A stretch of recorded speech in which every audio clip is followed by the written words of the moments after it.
ee ooh ah ah bing bang walla walla bang bang ooh ee ooh ah ah bing bang walla walla bang bang. Ah, thank you for the raid, Malice. Malice, you're blue, but why do you not have the gear thingy on you? What happened? Where's your gears? Where did your gears go? It's missing. Maybe your gears are hiding somewhere. I wanna find that gear out of you.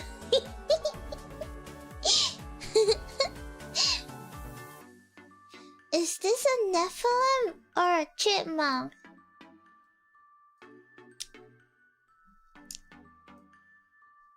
Definitely not your mom.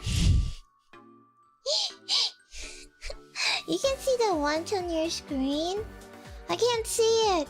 Why is it I can't see it? Is it like a special thing? Is it a special something, some special? Do you have, what is that thing called? Do you have photogenic eyesight? Eyesight that you can see this freaking, I can see the screws, man.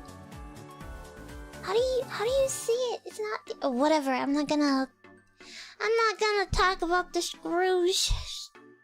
Whatever, screw it.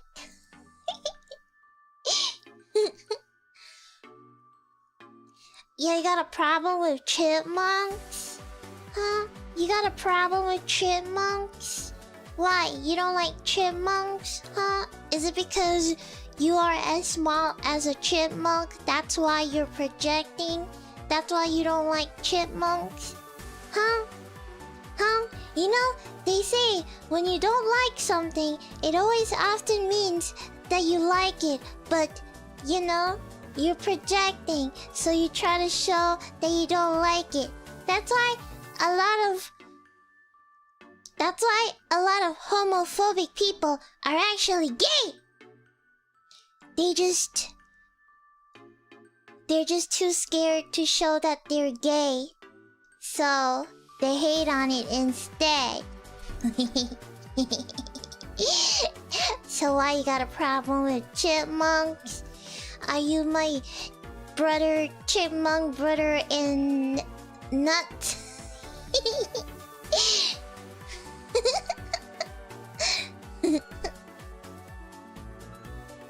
Chipmunk. You know, that's actually my nickname in kindergarten. Back in kindergarten, I was called Chipmunk because my voice was unnaturally high. And because of that, I get bullied. I mean, children sounds very high-pitched already, but I sound even more high-pitched than I am right now. But like 10 times. What you hear right now is a very toned down version of what I potentially could be.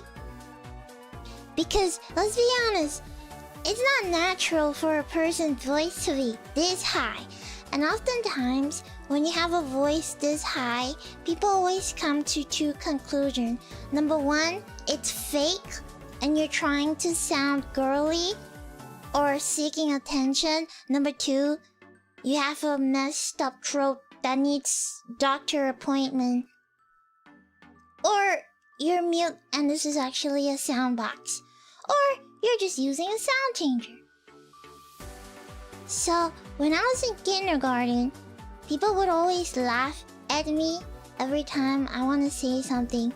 They would be like, "Oh no, guys, shut up, the chipmunk is speaking. Just be careful, don't stand at the window or else it's gonna break." And then from that time onwards, I just pretended to be mute and not speak anymore. Cause what's the point? What is the point? I still remember I had this argument with this girl because she stole my crayons. And it was really obvious that she stole my crayons because I would write my name on my crayons, you know? And I still remember when I confronted her and I said, "Why did you steal my crayons?" And she's like, "What? I did not steal your crayons. Why would I steal a chipmunk's crayon? A chipmunk's crayon is smaller than anything in the world. Why would I steal a chipmunk, huh? What does a chipmunk have to do? And then I punched her, and then we got into a physical altercation. And then obviously we got sent to the principal's office. And then I exposed her by saying the entire class liked to call me chipmunk, and it made me really sad. And then I got away with punching her. I won, by the way! I suplexed. RKO'd. Made sure she nosebleed. I learned every book in the WWE world to use against her. Undertaker will be really, really proud of me. Because I defended myself. But then I became really self-conscious about my voice. Even when I hang out with my family, they would always say, "Why is your voice so high-pitched?" You know? And then maybe because of that, I don't have any female friends. Nobody wants to be friends with me. Maybe they think it's because my voice is fake. So they don't wanna... Like, maybe they think I wanna seduce boys. What the freak, man? My crush is freaking Sasuke. Do I look like I wanna seduce other children in school? They all look so ugly. What the freak? They're not even Sasuke. Like, talk to me when you're Sasuke and you're 2D. Insane. So I didn't have friends throughout my entire kindergarten. Elementary school, kindergarten, yeah. And I just eat lunch all alone in the toilet because it's quiet. And you're in a cubicle, so there's nobody to look at you. And it's not like I have a high school balcony on the top of my school that I could escape. No, there isn't. You don't have that in kindergarten.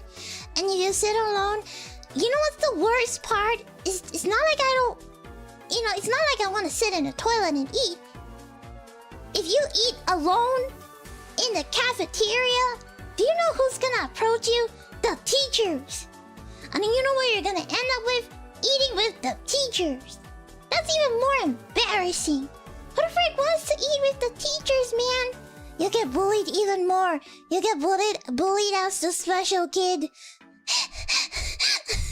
Those special kids that need teacher supervision. Nobody wants that. I don't want to sit with the teachers. And I don't want the teachers coming at me and saying, "Oh, Remy, you need to make friends," yada yada whatever. So I just either eat in the janitor's closet, because that's a pretty big room. And the janitors only clock in at 7 o'clock and clocks out at 9. So lunchtime, nobody's in there, so I just eat stuff in there. But sometimes it's locked. If not, I just go in the toilet and eat. Because it's the easiest way for me to avoid seeing anybody or anyone. You know, it's the safest choice. There's no place for me to escape. This is kindergarten. There's no place for you to hide. But because of that, I try to lower my voice and suppress, and suppress, and suppress, and suppress, and suppress, to the point where I can do a low voice, but then my throat kind of effed up my throat. So I didn't have like the stamina on my throat that I used to have. And sometimes when I get very excited, I go back to really high pitch, and then I realize, oh, then I have to go back to middle pitch. And then if I get something I'm really excited, and I go really high pitch again. and then I have to tone it down again.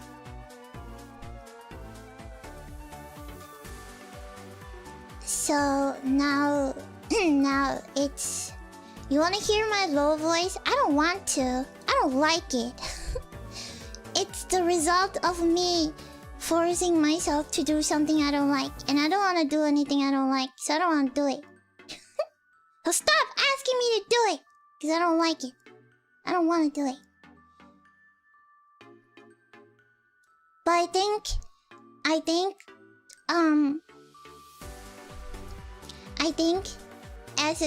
as like a little kid, you know, when you get bullied by other kids, I feel like children are very ruthless. They probably don't know the consequences of their actions. So, I think it affects my, confidence a lot. So even now, I don't have social skills. I have anxiety. I think people stare at me, and every time I speak, I feel like they're judging me in my voice. And because of that, I get very anxious. And then I have rejection sensitivity because I feel like everybody hates me. And then I can't talk to people because I feel like they hate me. And then, or judge how I look, or judge how I sound. And I have zero confidence in myself, and I don't have any self-esteem. So yeah, children are... I don't like children. Fake children. Bully them. We gotta bully children. Bully children when they're younger. Teach them a lesson. We gotta humble them. Yeah, we gotta slap them. Physical damage. Lock them up or something. Whip them up or something. Lower their ego. Yeah, I'm all in for bullying children. Let's all bully children. Freak the kids. Bully them. Teach them a lesson. Show them who's boss. Stupid kids. Yeah. Yeah. Teach them a lesson. Humble them. But according to according to psychology, I think children have really high ego because they're very curious about the world and they haven't developed like self-humility or something. And that's why children are normally very bashful and very prideful, because they haven't developed like humility or empathy. Yeah, teach them at an early age, man. Whip them up. Or like slap them or something.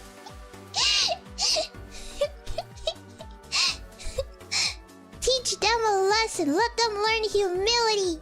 I mean, it's like I think children now are just dumb and dumber. All they know is 6'7". You know, I feel like if you meet every kid, all they know is 6'7".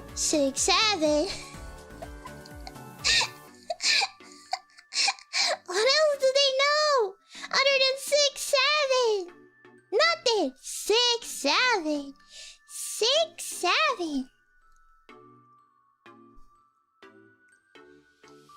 And all they know is ChatGPT. So cooked. This generation is so cooked. All they know is you know, not even that. Boomers are so dependent on ChatGPT. It's insane. I was having a conversation with my aunt, and she was telling me how her friends, they all went on a trip, and I think their parents look up places on ChatGPT, and even so, when their parents are sick, they wouldn't see a doctor. So I think it went like my great aunt or something. She was sick, and then yeah, and then she came down and she was telling like my auntie, I think, saying, I'm like, I don't feel so good. I don't feel so well. My heart is racing really fast, but I asked ChatGPT and they said it's just hypertension. All I have to do is take a nap and practice, and I'm good. Well, she got sent to the hospital. Cause she and then she got like a heart pumper in her heart. Thank you, ChatGPT, for telling my grand aunt to meditate. She might have died. She could have died. She literally could meditate to heaven at this point. Meditate in peace? More like rest in peace. Yeah, sure. She'll be in peace. Means she's dead? Crazy.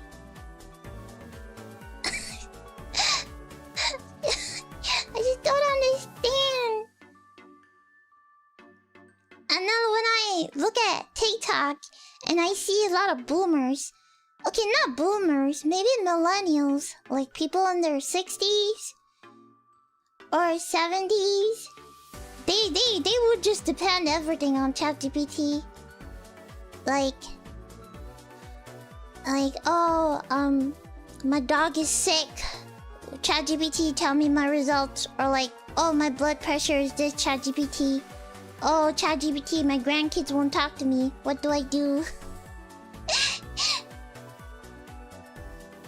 Or like, oh, ChatGPT, I want to go on a trip. Can you tell me the places to go? Oh, you know what's really, really funny? Was that,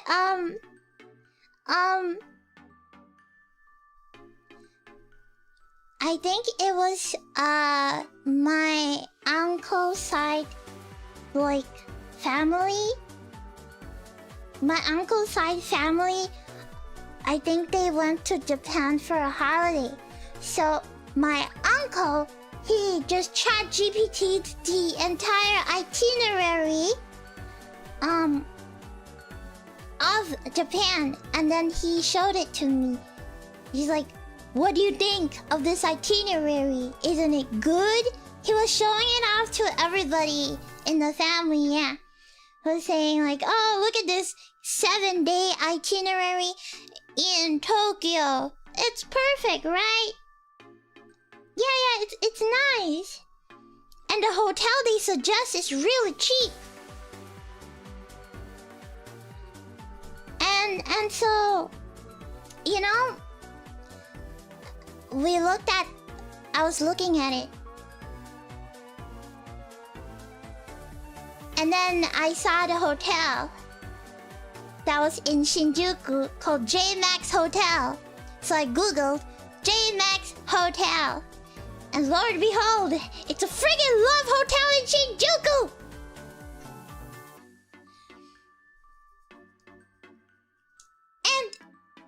And my uncle has grandkids!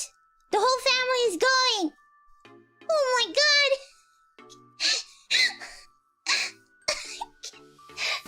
Not the love hotel! That's crazy.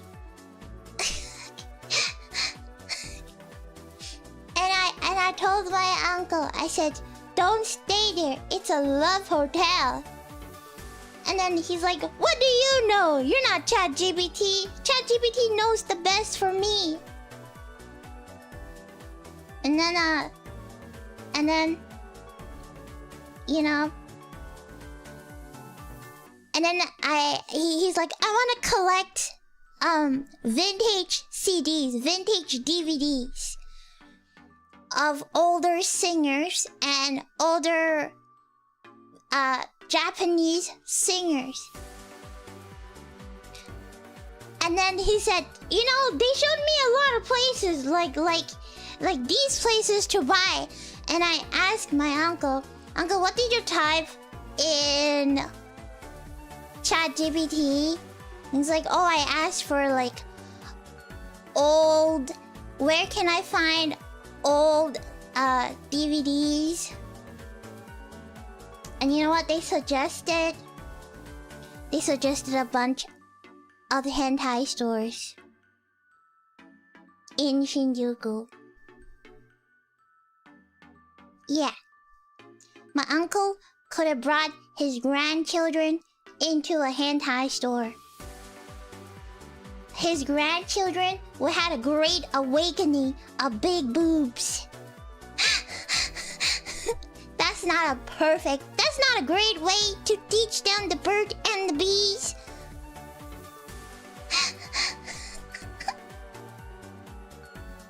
Yeah, great job, ChatGPT. Great job. I have no idea. Maybe it's either my unk is dirty-minded or it's just ChatGPT. Crisis averted.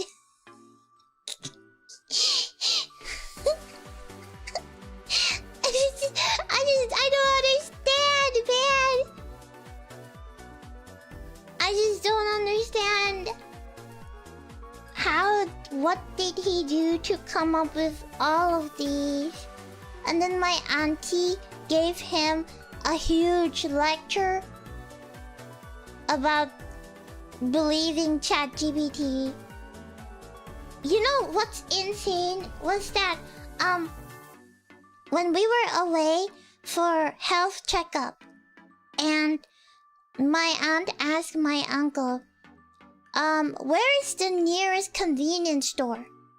Do you know what he did? He asked ChatGPT where's the nearest convenience store. And ChatGPT gave him answers of convenience store nearby that is like 5 kilometers away. When all he can do is pop up Google Maps.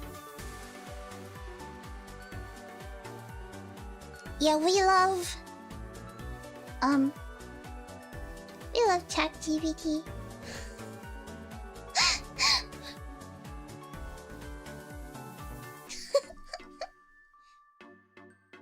Give ChatGPT some credit. Some Love Hotel works as a hostel. I heard that love hotels are very cheap because people normally go there and spend one night, and the sound system is really, really good. It's very soundproof, so it's actually a perfect place to record or to sleep without any noise disturbance. But I don't know how clean those hotel rooms are.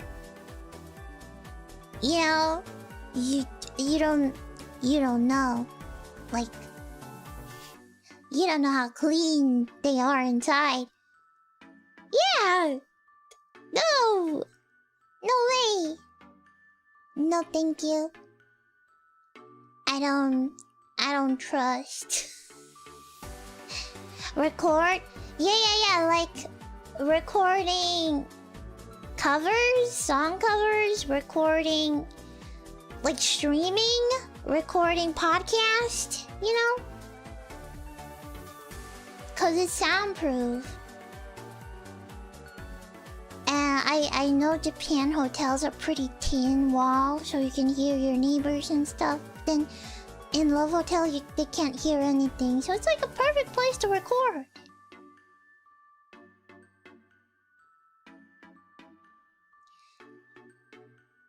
I don't know if I could face the receptionist requesting a Love Hotel room for one. What's the problem with requesting a Love Hotel room for one? You gotta have more confidence in yourself. I don't think they're gonna judge you anyways. Even if they do, they won't tell you if they judge you anyways.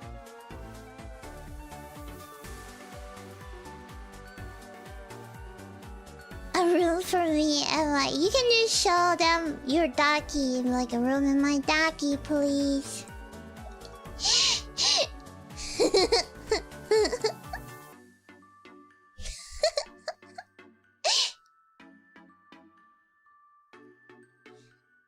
Exactly. Why are you shy? It's either just have confidence. When you have confidence, people don't they don't question you because you're confident. But then if you go and you're like, can I have a room for one? Compared to, hi, can I have a room for one, please? Obviously, they're not gonna think much. They're gonna let you go. But the moment you stutter, they're gonna think, oh man, what a wimp. Confidence is key.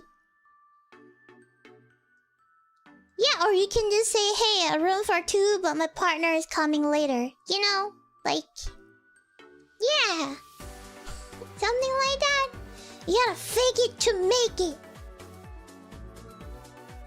Yeah, exactly.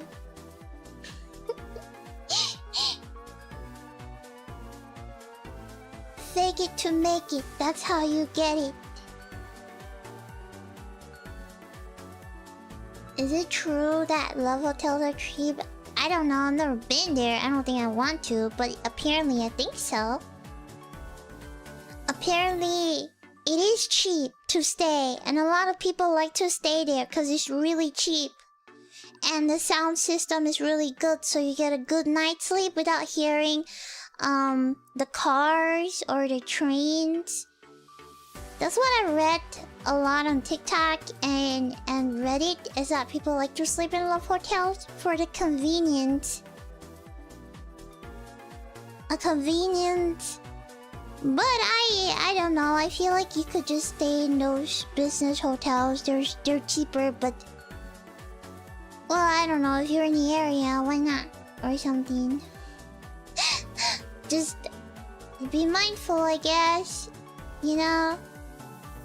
It's a love hotel. People go there for love.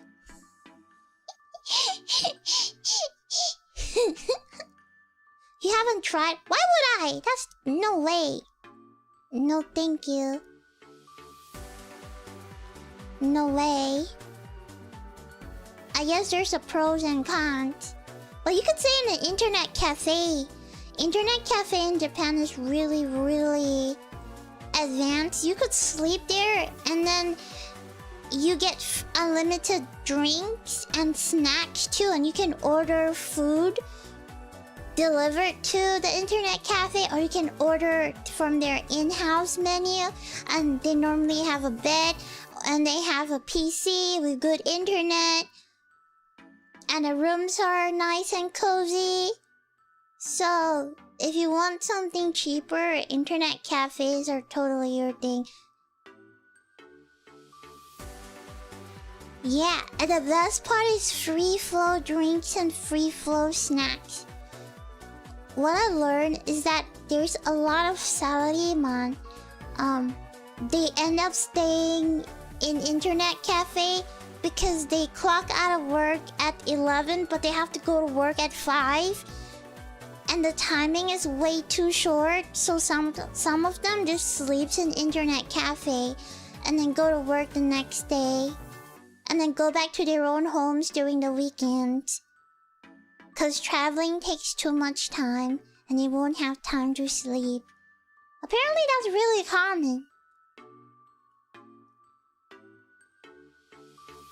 Yeah, for people to just stay, or you can rent a spot for like a month and you can just stay there.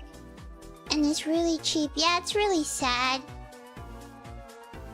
But that's just, it is what it is. That's just the culture. It is what it is. And a lot of people just stay there sometimes because it's convenient. Might as well sleep in the office. I don't think you can sleep in the office. I feel like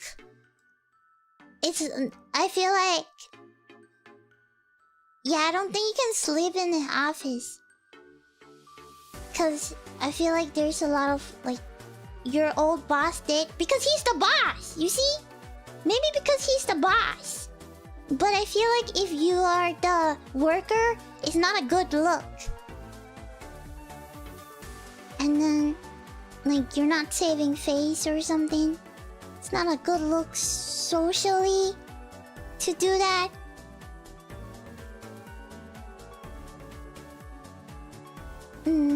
So they normally just end up sometimes they even end up sleeping in the streets. Cause, you know, so they wake up the next day and then they go to work. Cause they're so tired. Because from what I heard, is that a lot of them after work they have to entertain their bosses at bars or izakayas, and then sometimes those end up like 11 or 12 a.m. and then they have to wait until everyone who leaves Cause there's like a hierarchy, seniority. You know, youngest can't leave, kind of thing. If you're the oldest, then you can do whatever you want. But if you're the youngest, you gotta listen, and you can't leave, and you gotta stay, and you gotta pour everyone drinks, and you gotta be proactive. If not, they won't like you.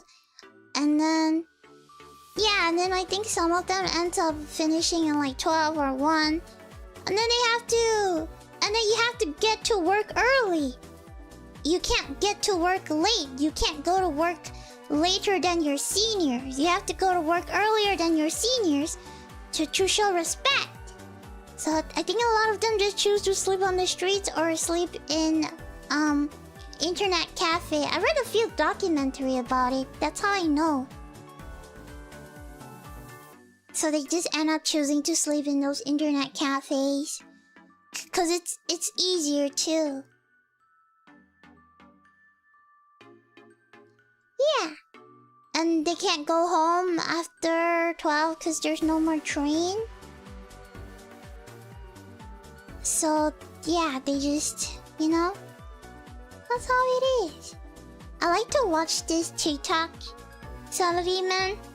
He shows like his daily life after work and before work, and he reach home at like 1 a.m. and then he wakes up at 4 a.m. to prepare to go to work at 5 a.m. Holy moly. It's kind of you know, it's kind of unimaginable. But then this is really common in Japan too. So it's like, wow, you know, like it's like, wow. Yeah. It's... Why do you think everybody likes isekai anime? Why do you think everybody likes watching overpowered protagonists? Why do you think they enjoy all these fantasy stuff? It's just part of self-inserting and escapism, man. Yeah, and then people always complain, oh my god, I don't understand why people like isekai. That's just not real. It's not reality. I mean, if I lived in such a depressing reality, I bet I would smother myself with isekais so I can escape reality. People just come to judge without having empathy. All they complain is, why do people like isekai? Isekai is overrated. Why do people like self-inserting? Self-inserting is not healthy. Touch grass. You think they can touch grass? You think they don't want to touch grass? You don't think they want freedom? They can't. So people say like it's so easy, you know?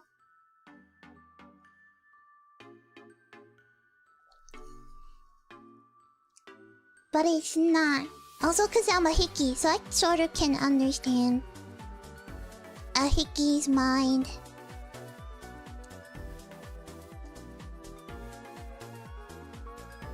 So it's so sad. People always just come to talk and complain without really thinking and understanding about it. When me, I'm tired. It's okay, you can rest here. It's safe space here. How do you get a job when you're a hickey? A lot of times they work online. A lot of hickeys work online jobs. Online cybersecurity, online retail jobs, you know, like customer services. Or normally it's like cybersecurity, or they type like web blogs, bloggings, you know, translating. All these jobs are remote jobs that you don't have to do in an office. So a lot of times they just work these jobs and then they just don't come up.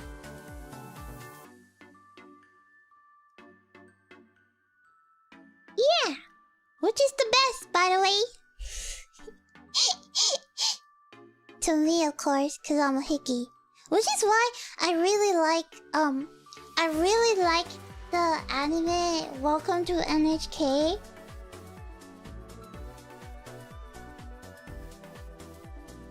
Yeah. Cause I just relate to the main character a lot. You know, like at the end of the day, she wants the main character. She wants to, like, the whole premise is about a hickey and this girl wanting this hickey to change and touch grass. So she treats him like a pet project the entire time, trying to fix him. But then he's mentally ill and he has a lot of delusions. And he has no idea how to interact with people. So he always thinks that he's like an unlikable loser. He can't help himself. He's already he has alienated everyone, so what's the point? You know? And then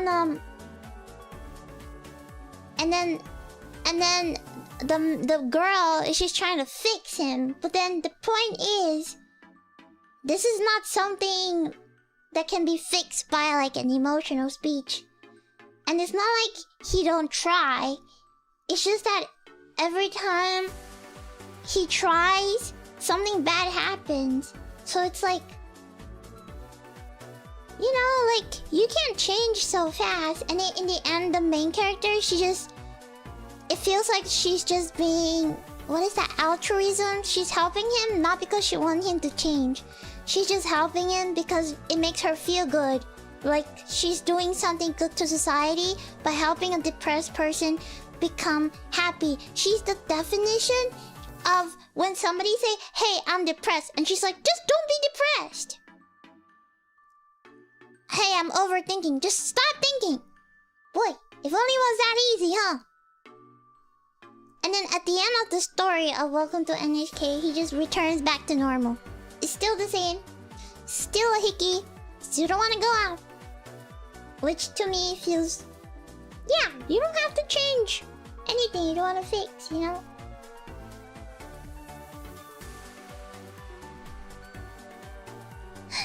Yeah. If only it was that simple. Yeah. Stop being sad. The voices in my head. Yeah, just shut them up. Oh boy. If only that was that easy, huh? If only it was so easy. Yeah, at the end of the day, he realized he's really the only one that can change himself. And it takes a lot of time to change. Not just a girl with a lot of motivation. That's why I like the story. At the end of the day, you are responsible of your change. And it's kind of cynical because the whole anime just shows that nobody cares about you. Only you can change yourself. The world will not move for you. The world will move on with or without you. So you can only truly change by believing in yourself. Which is like a pretty meaningful anime. Yeah. Yeah, it's one of my favorite anime to watch. It's really depressing to watch, but it's nice. It has a really nice meaning to it at the end.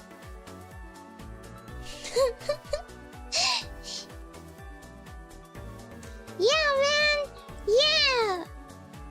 It takes one to know one. Exactly. Which is why I judge really hard when I see a lot of people when they put my favorite anime, my favorite manga, Oyasumi Boom Boom, bam. Welcome to NHK, bam. And then I just feel like, are you a performative weeb? Oh my god, I saw a post of this person replying to Pippa saying like they watch anime and all they watch is One Piece, Kimetsu no Yaiba, Naruto. Top 10 anime from my anime list. All the anime that's available on Netflix. And then when I saw, I was thinking, is this bait? Surely not, right? Surely not, right? I didn't want to reply. But like, I was just thinking, it's bait, right? Surely it's bait, right? Cause like, you can't give me the most generic anime and tell me you're an anime fan. That's incredibly... It must be on purpose, you know? You can't just... Like, it's on purpose, right? Like, no smart people would...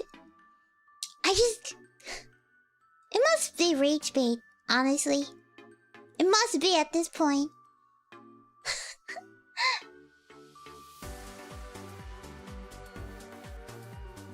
Like, it must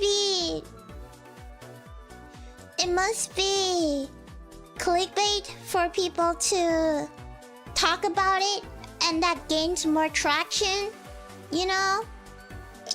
It's a lot of anitubers that I find on YouTube. They like to give the most rage baity stuff. It's like they know what gets under your skin, and they carefully craft it out, and they say it so you can talk about it, and then it gives them publicity, and then it gives them more views, because then people would hate watch. And at the end of the day, hate watching gives views and gives sponsors more chance to sponsor you. So it's still publicity. You're still giving them views. That's why I just don't watch them anymore, because I don't want to give them a view. So yeah. Because they're so good at being rage baity. They know exactly what to say to get under your skin. That's why it feels really crafty. And you know, people tend to remember negative emotions more. And people like to hate watch. But hate watching gives people views. So you're basically giving them views. Why would you do that? You know? Benefits you nothing. Exactly. Exactly. It's just engaging farming. What means base beyond belief? Yeah, it's just...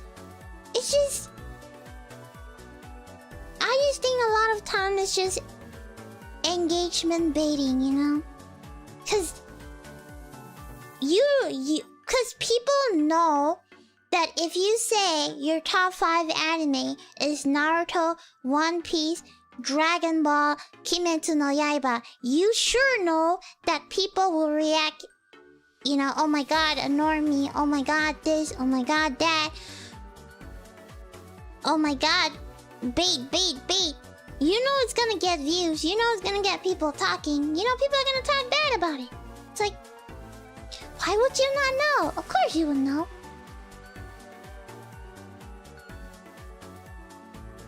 So yeah. I don't know, when I saw that post, I just think, this should be bait, and I just ignored it. And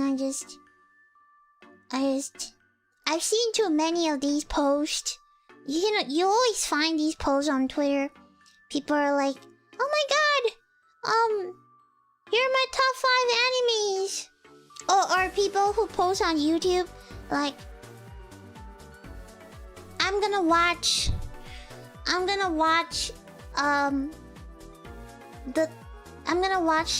the top 5 anime on my anime list, and then they would watch it, and then they would purposely get under your skin by saying a lot of stupid stuff.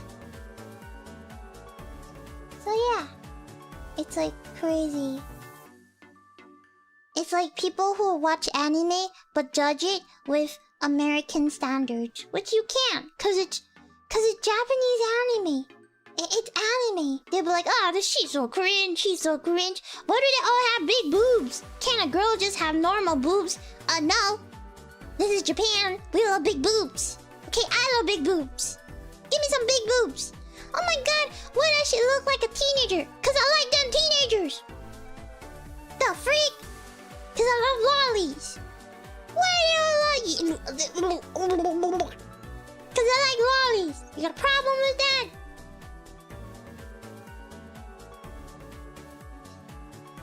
Crazy.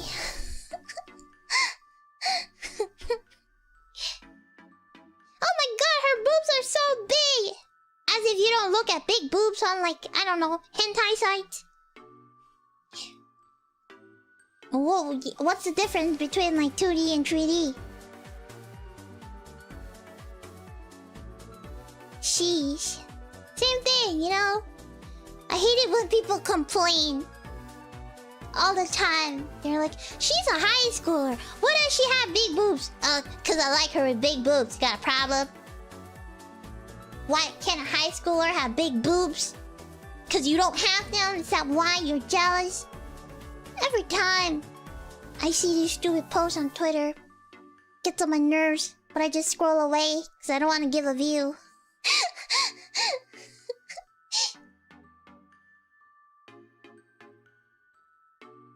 Yeah, and then it's like when they watch ecchi anime and then they complain about ecchi anime, you know? They're like, ew, this... Why does this anime have so many fan service? It's literally disturbing. Well, Western shows have ton of fan service, and most of the time the actors are only 16. What do you want to talk about it? You want to fight? We can fight too. If you don't like it, just don't watch it, man. Nobody's pointing anything at you. Nobody's strapping you on a chair and forcing you to like something. You can just not watch it, you know? You have free will. Use that free will. Yeah, God gave you free will. Use them. I love ecchi shows. They're funny. Don't have to take everything so literally. It's just anime. You don't have to be mad.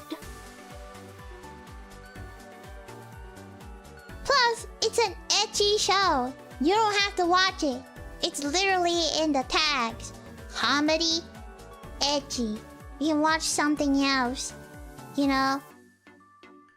Just watch something else. This is so dumb. It's like being a homophobic person and watching BL or watching yaoi and like, ew, I hate this. Two guys kissing. That's just... Sir, this tag is not meant for you, sir. Turn around and go back. This is not your territory, sir.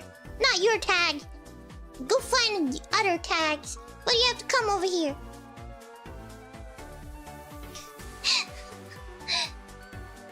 Why does the main protagonist keep getting his face stuffed in booba? Because we all have urges. Because we all fantasize being able to stuff our head in boobies.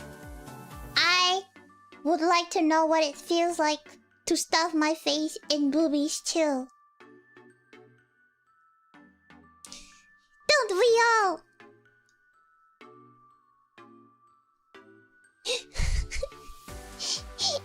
And that's why it's fiction, cause it's not gonna happen in real life. That's why it's fiction. You know? It's a place for imagination. It's a place where you can draw whatever you want because it's not real. There's no consequences. That's why it's fiction. You know? And that's why they always say fiction is not reality. You have to separate fiction and real life, because it's not. If you can't separate fiction and real life, then you need help. Then you need to maybe step away because you're in it too hard and it's affecting you mentally. Maybe you need to meditate. You know, just don't take anything so seriously, so literally. Like, it's all fun. It's just fun game. A game and fun. Don't have to take it so seriously. It's not even real. Imagine getting mad at cute anime girls. That's insane.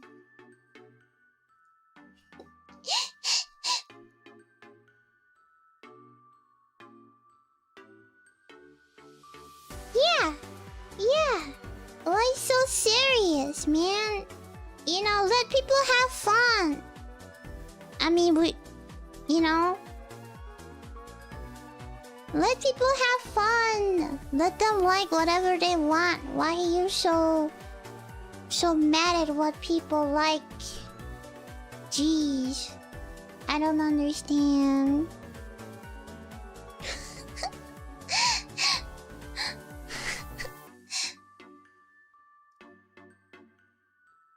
I remember someone looking at you like you killed a man because you said you read My Dress Up Darling.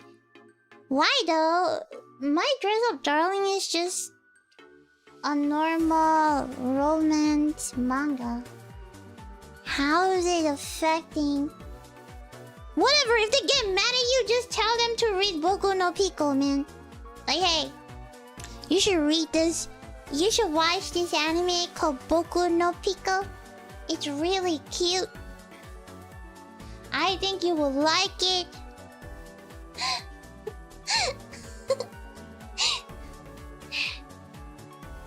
You don't have to worry because there's no little girls in that anime. You're complaining that anime has too many little girls, right? Then just watch Boku no Pico. There's no little girls there. Yeah, I'm right. There is no little girls there. They're not girls. They're little boys. But of course we won't say that.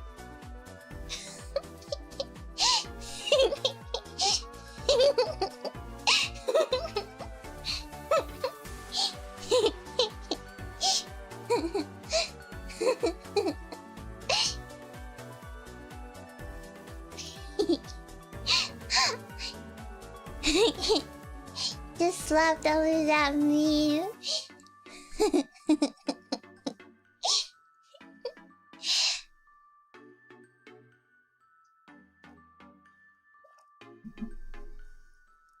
The ice cream scene, I actually haven't watched it.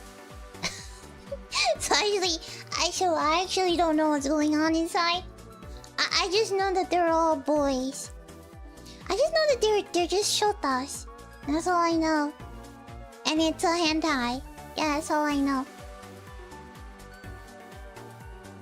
You wanna know how I know? So I of course, you know, when you're in the internet, you obviously know Boku no Pico, but I didn't know it was a hentai. I thought it was just an anime about like cute boys or cute girls. I didn't even know they were boys. I thought it was like a lolly show. So it has been in my to-watch list for a long time. Yeah, I wanted to watch Boku no Pico for a while now. I just put it in my to-watch list because I didn't know anything about it. It looked cute. I thought they were all girls having a cute time. I thought this is like another Lucky Star. Cute girls doing cute things. Only until one day, I was trying to Google Pico-chan. Pico-chan from Kaleido. And then I Googled Pico. And then it came out. Boku no Pico. Watch Boku no Pico. And I was thinking, why is there so many Boku no Pico? And then when I saw the domain of the website, and I was thinking, wait a minute. Because I saw it says, watch hentai yaoi now. And then I got a little shocked. Yaoi? What? They're boys? So I did a quick Google. I googled Boku no Pico. And then it indeed say it's BL. And then, oh. And then I realized, oh, they're boys, not girls. And it's a hentai. Oh. Okay. I thought it was some sort of an ecchi show, you know? You might be thinking, what do you mean, but wouldn't you see the picture and know? I mean, it looks like some sort of like an ecchi anime. How would I know? So, thank you, Pico-chan.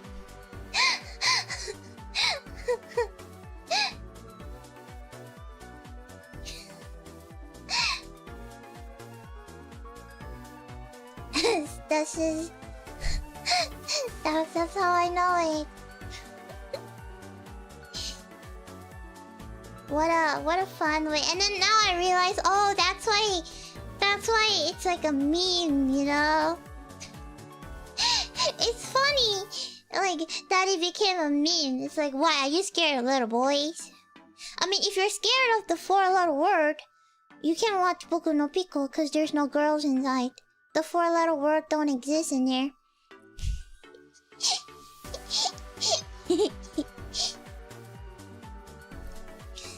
But it was funny.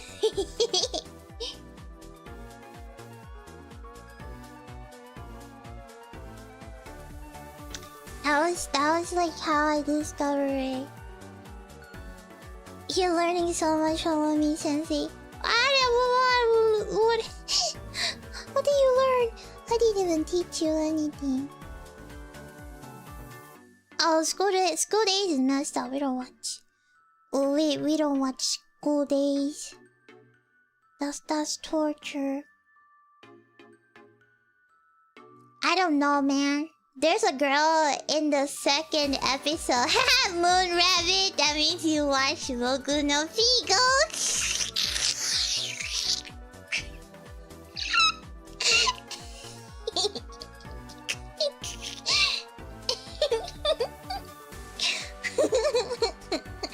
I don't know. Maybe you know, cause you watched it.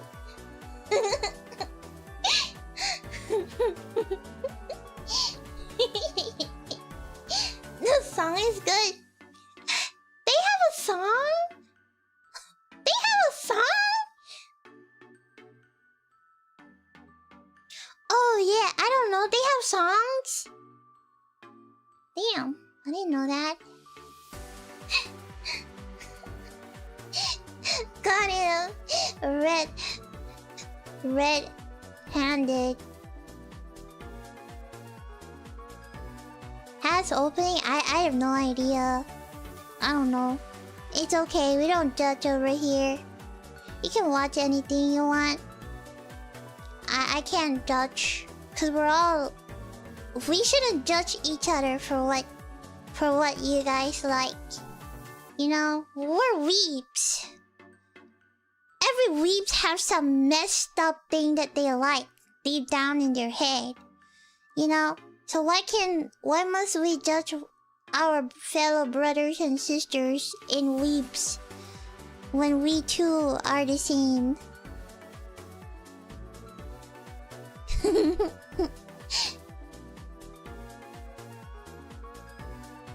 It has an actual intro. Oh, interesting. Interesting.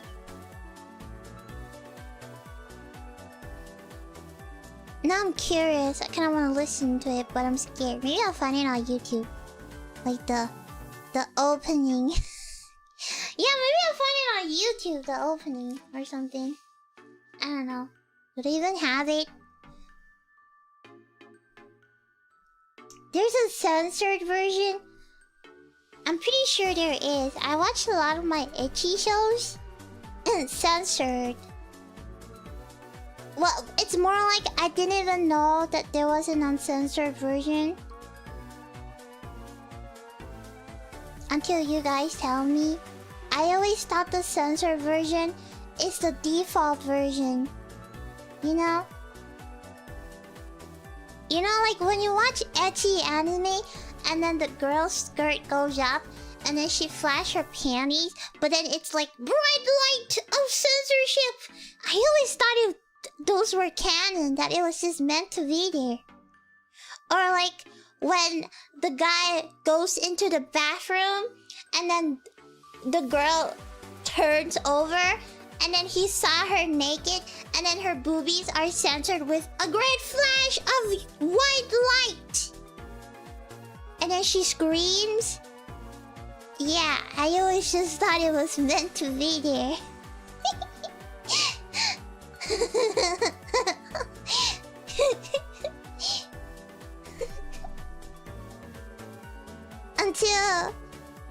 Until you guys tell me, like, oh, there's actually an uncensored version. What?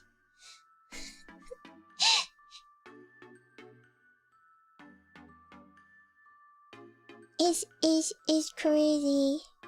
You love when people complain about girls in fan service, as if sweaty, shirtless guys fighting isn't fan. That's true! Why is it that guys can go shirtless and it's all okay, but girls can't go shirtless? Girls should all go shirtless, then it's fair and equal. We love equality here, yeehaw! If guys can take off them shirts, girls can take off them shirts too. Exactly, yeah. We gotta be fair. Yeah, why are we doing double standards?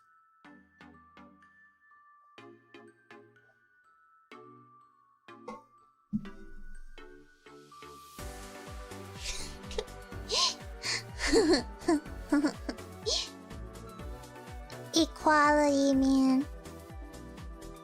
Equality. I mean, I don't... You know, that's just kind of wild. I don't ever... I see people complain. I see people complain about shotas, right? Wait, no. I see people complain about lollies, right? But why nobody complain about shotas? I see people complain about fan service of girls. But why don't I see people complain about fan service of guys? Why is it always the girls that are under attack? Feels so sad.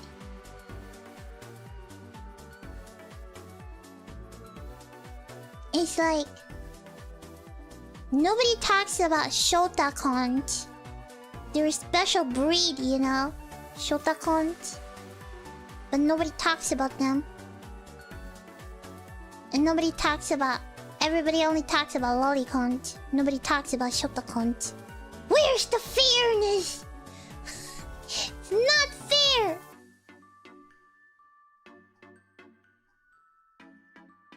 Shotas are way less popular. I beg to differ. They're just better at hiding. Yeah. They just hide better. And a lot of times I don't think you can notice it. Yeah, like a lot of times you don't really notice it, you know? Cause it's not very obvious. Yeah.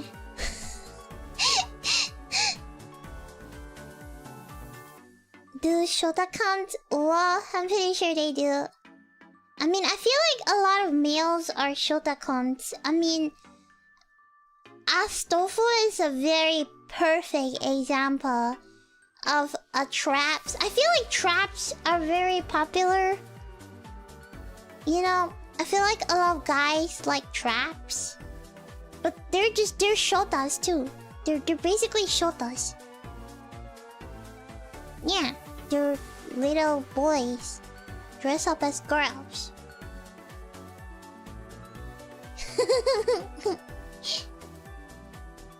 And it's probably hard to tell because it's not very obvious. You can just see a cute boy and be like, oh, he's cute. Who knows what goes inside your head?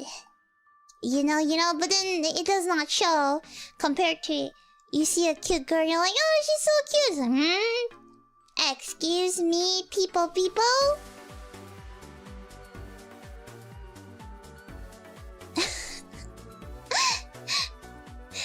Yeah. And they're usually shotas. Yeah.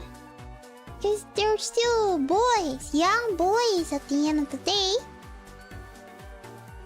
Yeah, it's not noticeable, but once you notice it, you can't unsee it. And it's very easy to spot. You know? Very, very easy to spot.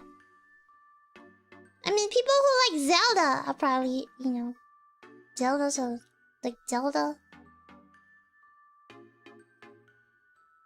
You know, Zelda is really popular in Komiket. There's a lot of Zelda doujins in Komiket. Zelda's pretty much a Shota. It's what I see on Twitter. Cause a lot of artists, they like to post their catalogs from Komiket, and I notice a lot of them are Zelda. Wait, not Zelda, Link! Sorry, I mean Link. Link. A lot of them are Link. Yeah, Link.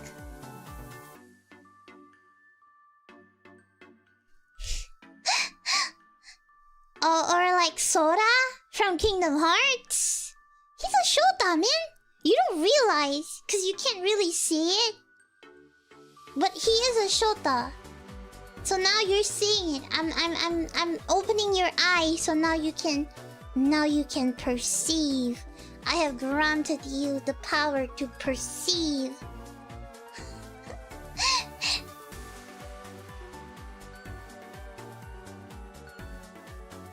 Yeah, and at the end of the day, if you like traps, most of the time traps are little boys. That means you're a Shotakon, and there's nothing wrong with it. It's just that's what you are. That's what you like, man. Like, you don't have to be so... I don't know, people get really defensive. They're like, no, I like traps not because they're boys. I like them because they're more chill than a girl. So yeah, you like them because they're boys. Because they're less chill than a girl. That's exactly why you like them, because they're a boy. They're like, no, I don't. It's because they're different. They feel like a friend. Yeah, that's why, because you like boys. But no. And also, they feel like a little brother. Yeah, because they're a boy. No, it's because they're not as clingy as a girl. Yeah, exactly. That's why you like boys, because they're not clingy. No. If I like boys, I would like big macho boys. I wouldn't like boys dressing up as a girl. So I clearly like girls. Yeah, you like the idea of a girl, but you like the physical body of a boy. So you still like boys? No, what are you talking about?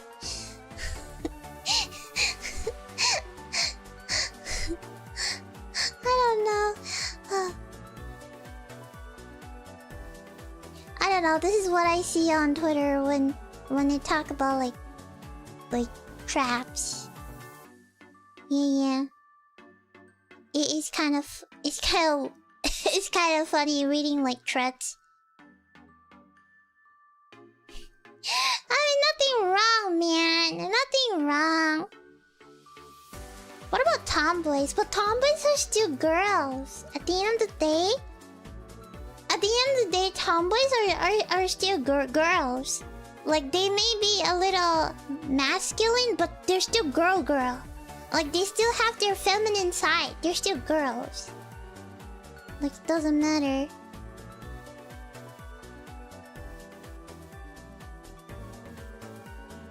Yeah, I love tomboys too. I really like tomboys.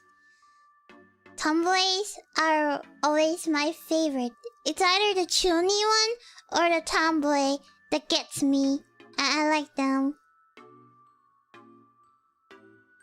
Like in Idolmaster, I really like Makoto. Or like in Princess Connect, I also really like Makoto. I don't know, they feel like a nice One-chan, you know? They feel like a sister I would want to have. Like, they're so cool. Yeah, you will rarely confuse a tomboy for a boy because they're still girly. They're more bro. They're more bro, man. I love tomboys. Tomboys are really nice. Yeah.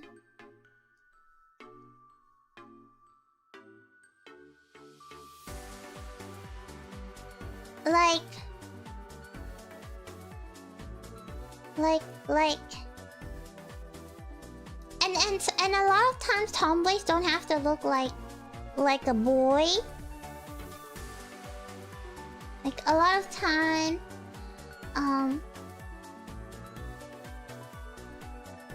they don't have to become like Planet Tomoyo is pretty boyish, but Tomoyo don't look like a boy.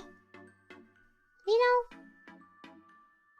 Or like Winry. Winry from Full Metal Alchemist. She's tomboy, but she don't look like a boy. But like, yeah, characters are like Kenna. Kenna from Medaka Box. She looks like a boy. She jumps out of windows. But then she still had a crush with a boy. So technically, you know, or like Matake. Matake from Shakugan no Shana. She's an athlete, but she's also really shy.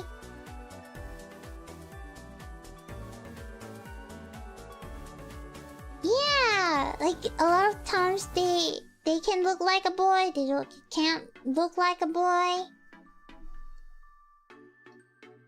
Or like Persona 4 Chie. She's a tomboy too, but she has like big boobs and stuff. Who else? Let me think. Who else?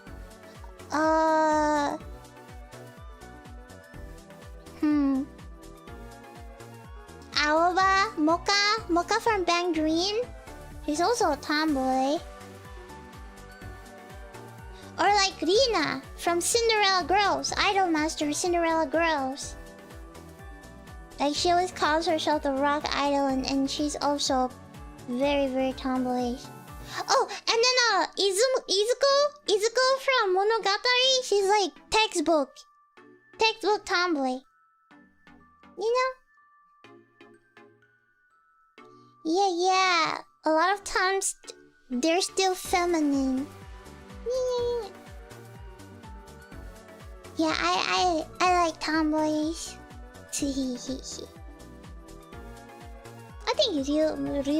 I think Matoi is like textbook tomboy.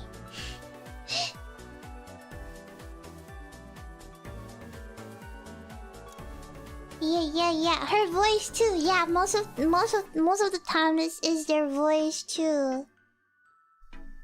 I mean Yoko from Gurren Lagann, she's pretty tomboyish, you know? She's very outgoing and stuff, and it's like it's more of her personality really rather than how she looks. A lot of time tomboy is just personality. Over like how she looks. Yeah, and they always have Gap Moe that is so cute. Very, very cute. Yeah.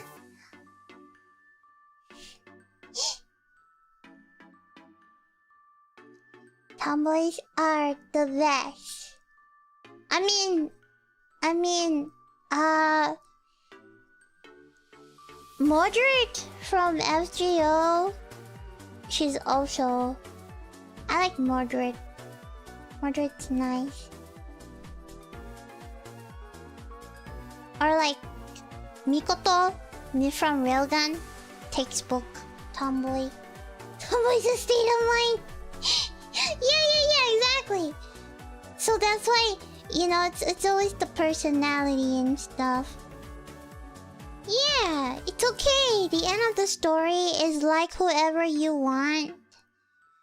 You know, you want to like whoever you want. Just like whoever you want. Don't give in to social pressure. And you don't have to care. You know, you don't have to tell people what you like. You could just keep it within yourself. It's like the more you post about what you like, the more people would come at you. So if you don't want people to come at you, if you don't tell, how would people know? If you keep it to yourself and be a closet, nobody would know.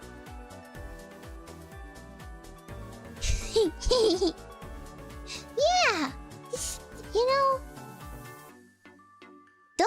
people, make like an alias.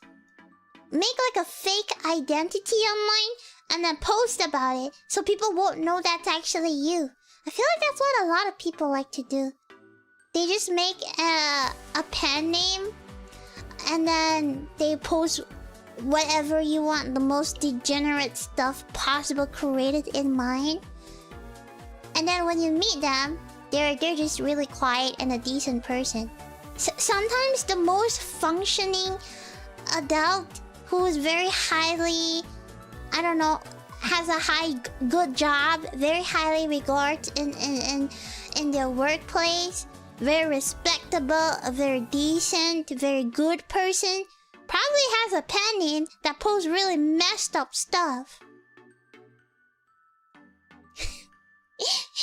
Hide your power levels. Yeah, hide your power levels. Yeah.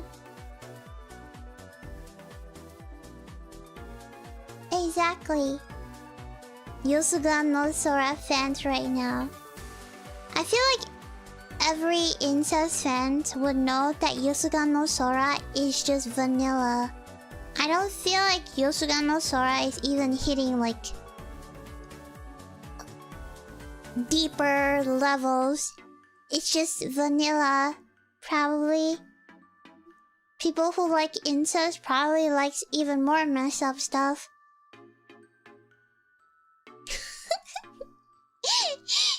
The freakiest people are always the quiet one. That is so true, because they hide their power levels. And I feel like, you know, it's better that way to hide it. That way you can protect yourself. You know? You can protect your peace. Yeah, that way... No, like, the more you hide, the more freedom you technically have. Oh, you watched it a week or two ago? It's pretty neat. I feel like people who complain about Yosuga no Sora hasn't actually watched it. They just complain because it's the concept that irks them, you know? And then they just made it into a meme. Like, oh, haha, you like Yosuga no Sora, oh, not that incest stuff. I think for incest, that's pretty weak. The anime didn't even explore anything. The visual novel was way better. Because people don't realize... They think their love is really shallow until they really play the visual novel. And then you realize that, oh... It's actually really sweet. Like, I really like their story. In the visual novel, it's really well written. Their route. The sister route was my favorite route of all. Because I thought it was really well written. And I kind of, like, understand why. You know, why someone likes someone, you know? You know, it's like immoral love. Like, when love is, like, immoral or forbidden, it's hard to stop. Like, how can you, like, you fall in love with your sister. How can you, like, you know it's forbidden, but then, you know, then why for you to be born to have a crush on someone you can't even have? It's like, why then? Why make me fall in love with someone I can't have? That's torture. Like, do I just not fall in love? Do I just force myself not to? But how when I see her every day?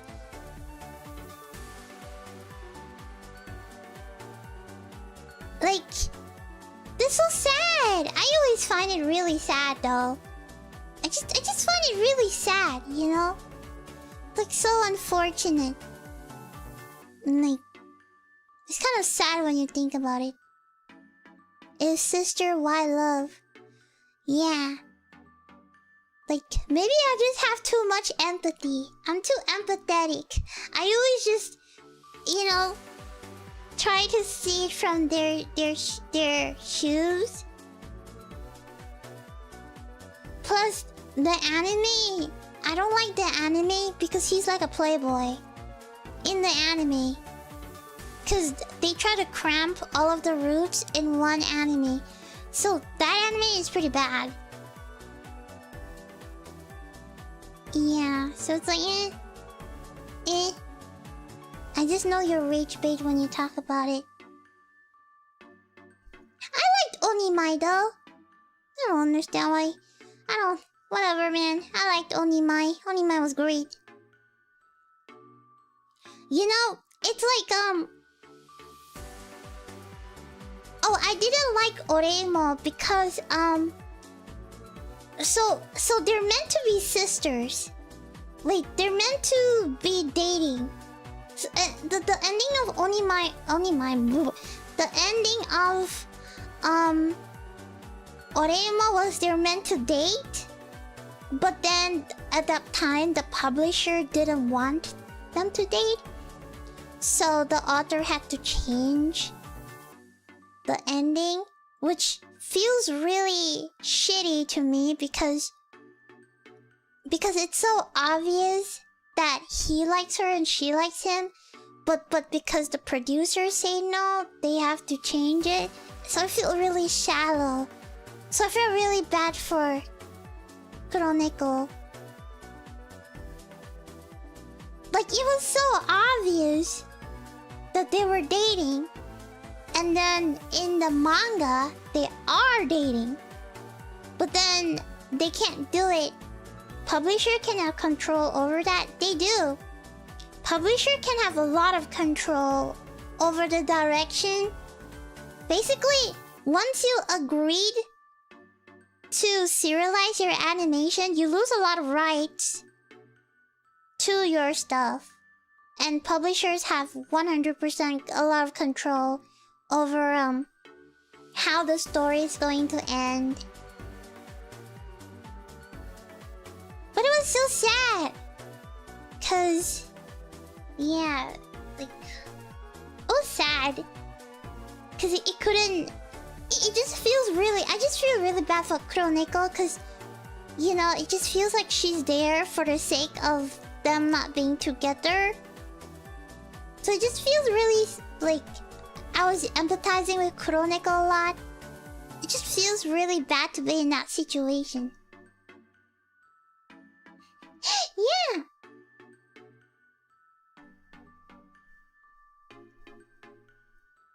Yeah.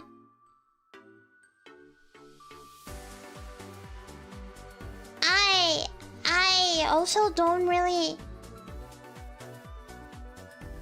I don't like Edo Manga Sensei.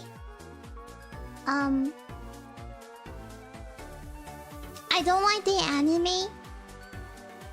Because the anime... The anime is so bad. Cause it ends with like a huge cliffhanger. And then like, I don't know.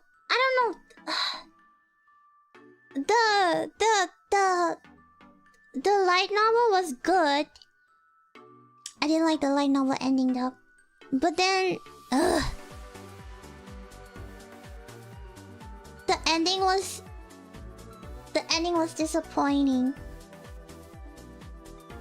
So I don't know why. I don't know, I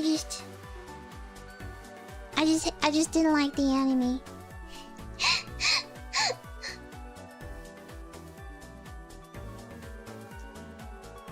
It's just badly written. Yeah, a law that didn't pass. Yeah, exactly. Once again, it was ruined. It was ruined by the law.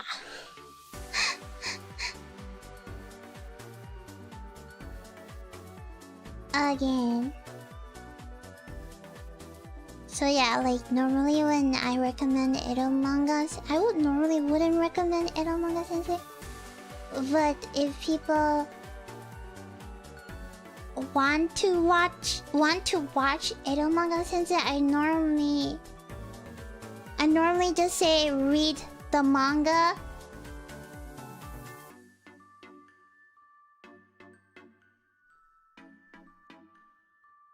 Yeah, because at the end they couldn't make them together because, you know. They couldn't make them together because of the law, so... It's the same thing as Oremo too! Ugh.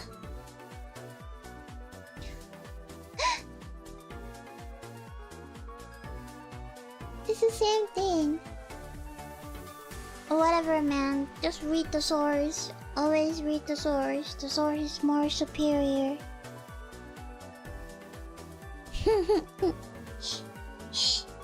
It do be like that.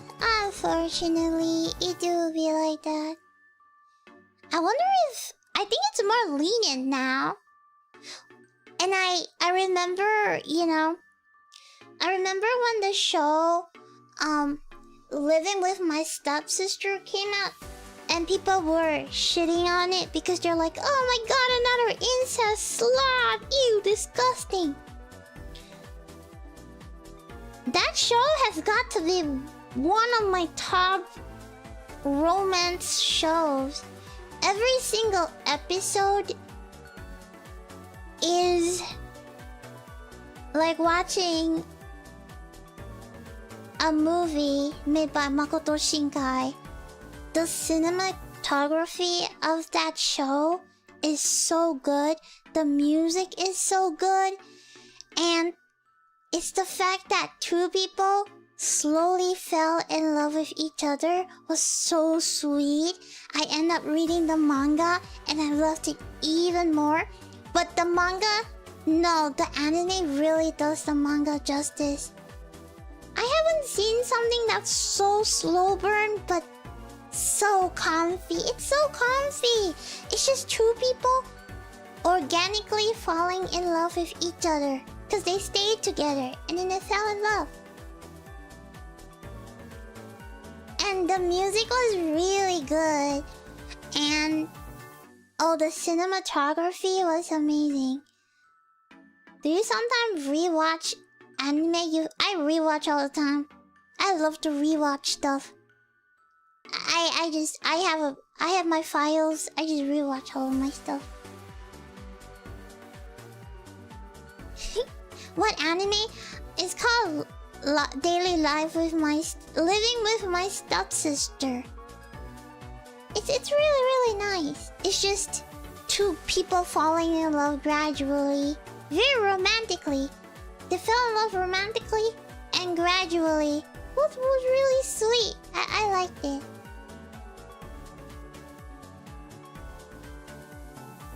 Yeah, but people, people. Is it Gimai Seikatsu? I'm not sure. I'm not actually sure. Let me check. Gimai Seikatsu.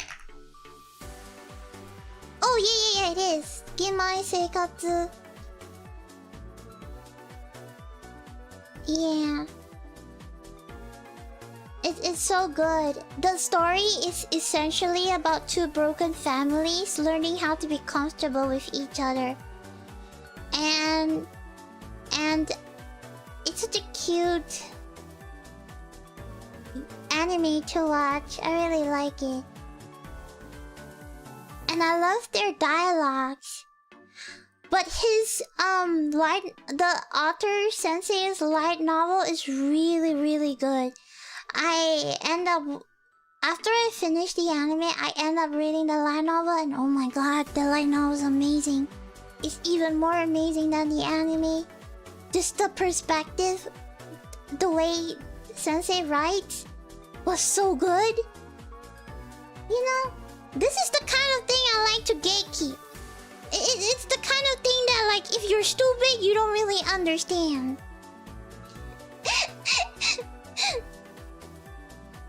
Yeah, it's like, there's no point if you watch it and you don't get it. I just like to gatekeep. Gatekeep them.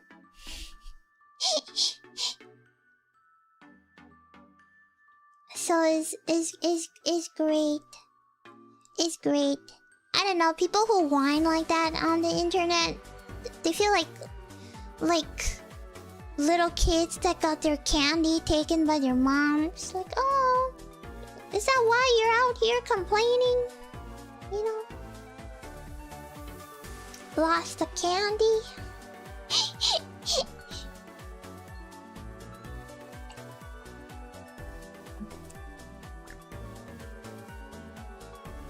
So I just like to gatekeep, but I share to you guys because I know you guys would understand. It's also another perfect example was my wife is a high schooler. The amount of hate that comes from that because people liked, you know, I feel like humans are very hypocritical. We always say, don't judge a book by its cover. Don't judge someone until you really know them. But then they like to judge anime titles without even knowing, without even watching. They like to judge anime just by their thumbnails, by their photos. And then they cry about it when people judge them and not understand them from their insides. Yeah, the show is called My Wife is an Elementary Schooler. And it's loosely about a family getting through grief because their wife died and her soul couldn't pass on because she's really worried about how her husband and her daughter is going to live without her. And because she keeps worrying about them, she couldn't move on. So she sort of possessed as a high schooler and to live with the family. So it's more so to prepare the family because she left in such an abrupt moment. She just wants to prepare the family to live without her. And every single episode was so gut-wrenching I end up crying. Every single episode I just cry. It's so sad, but it's so good. It's so sad. Because it's all about grief. And she has to... And it's her side too, because she knows she can't stay forever. So she needs to prepare him so he can live a good life without her. Oh, it's so gut-wrenching. I just... No, it's not reincarnation. Like, at the end, she leaves. Which is really sad. Because at the end, she moved on. Oh, I thought the wife reincarnated into a kid. See, you guys don't even know it. You guys didn't even watch it. You guys didn't even watch it. And you're judging it already.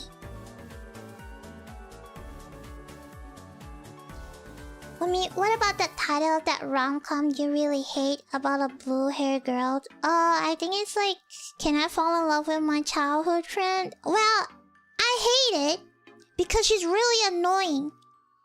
And if you think I'm being ridiculous, you can read it too. And then you can suck on it because she's really horrible. I remember making that post and people are like, sure, she's bad, sure, but I liked her, she's really cute. Yeah, and then you read further down the manga and you realize how messed up she is in the head. That show is such a funny show because people who started watching the show saying, she's really cute, I really like her, I don't know what you guys are talking about. And then when they finish the manga, they're like, oh, okay, I'm sorry, I take it back. She's really a scum. She's horrible.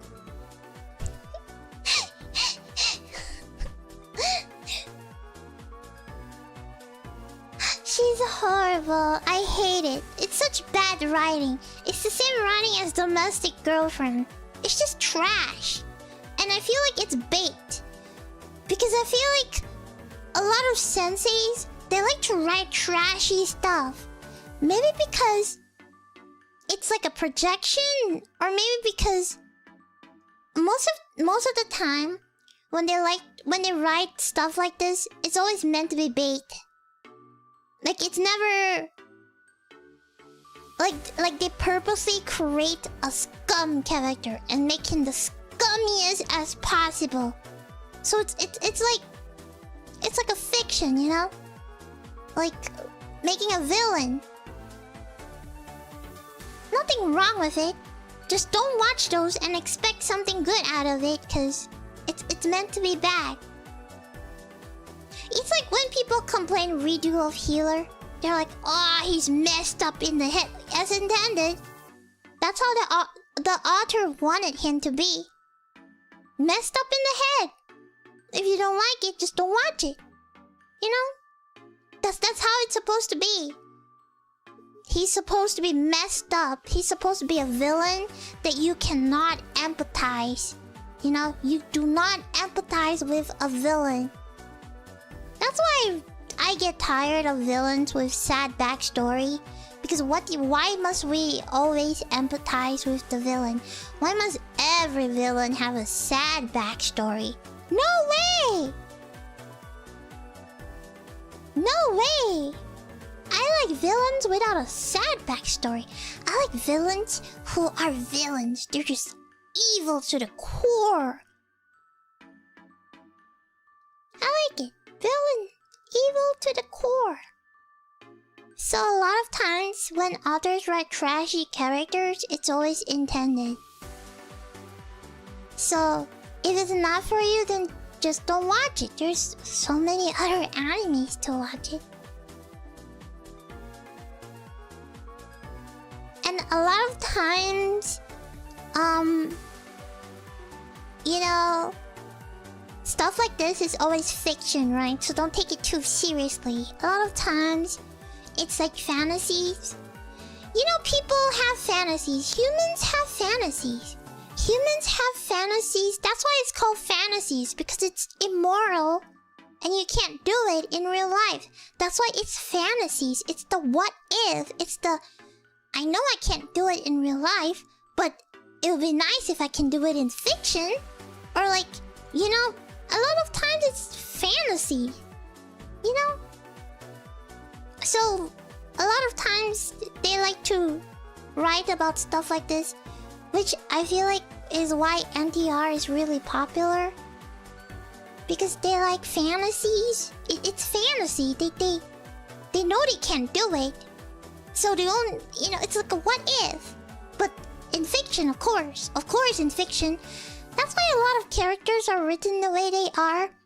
They're so, you cannot understand them morally. And they're meant to be like that because they're fiction. You're not meant to understand them. You're meant to hate them. Because why make them morally correct? That they're fictional characters. They're like a concept, you know? They're a carefully crafted character. They're intended to be that way. That's why they're a character. They're unlikable for a reason. They're a concept, they're a character. So, if you don't like it, it's probably not for you. And you're probably not the target audience. And that's okay. It's okay. It's probably somebody else's... somebody else that likes it. That's why it's so popular. It must be popular for a reason, right? That means somebody liked it. Arigato, Lemona. The art style is so good. You do know that a lot of artists that we know now all used to draw hentai? Because a lot of mangakas used to draw hentai. Because back then, drawing mangas will not get you anywhere. Or drawing arts will not get you anywhere. You will not get noticed. So a lot of mangakas, they started drawing hentais. And then they booths at events. They meet other senseis. And then from there, they just keep drawing hentais to slowly get their name out there. And then when they have enough sources, they would do action or shonen manga. as a hobby, hopefully get picked up. The moment your manga get picked up by Shonen Jump, you got this. But like, there's a lot of mangakas out there, and there's a lot of mangas being made, so it's a tough job out there. And so you gotta get your name out there. So a lot of and most of the time, drawing shonen and stuff like that don't get you money, but drawing hentai gets you a lot of money. So it's normally what they would do. They would draw hentai until they get a lot of money, or they get recognition, or they get some sort of name, opportunity, connections, and then they draw shonen as a side gig, hopefully for it to be picked up. Because once you're picked up by a magazine, you're in it. Doesn't matter Shonen Jump. If you get picked up by a magazine, there's a high chance that that you got this, or like it will eventually be turned into an anime. So a lot of times that's what they do, because hentai sells. So they just draw it in a way to get into the market, to introduce themselves. Yeah, and a lot of times, even some senseis I follow, they admit they like to draw hentai because it helps them with body anatomy. And they like to study hentai because it can improve their body anatomy, which I feel like is pretty true. I mean, they're naked in different positions. It's a very good reference for anatomy. Yeah. Some stays there. Yeah, some stays there, you know. And it's like a hobby. I mean, in a way it helps. Yeah. In a way, it does. There's a lot of mangakas that you didn't know. You know? Like, there's a lot.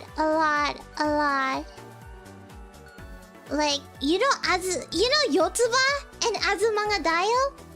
You know the sensei draws hentai in the beginning? And then... Yeah.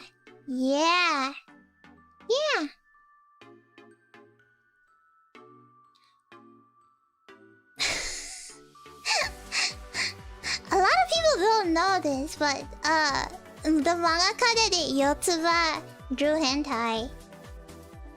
Or like the author of Mahou Sensei Nejima or Love Hina started out by drawing hentai. Yeah.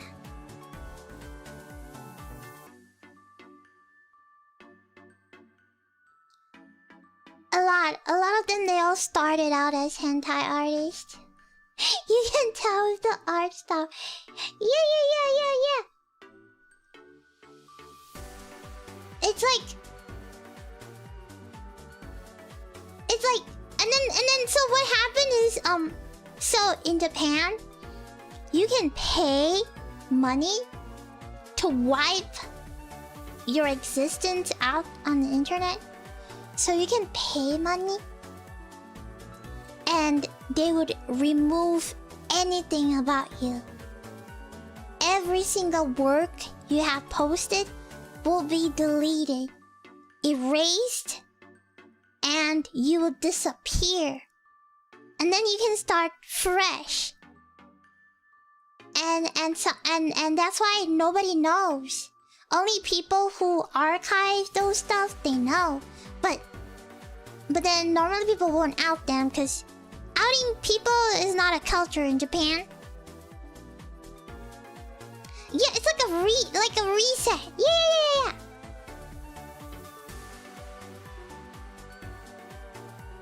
And normally some senseis would do that. They will wipe everything off. and then they would start new, so nobody would even know until an archiver. It's like, hey, I think this says I draw this archived because I downloaded it.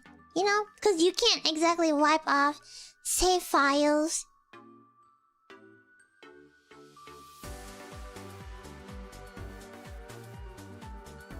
Yeah, and a lot of good series disappear. I guess so, because they have to wipe it off.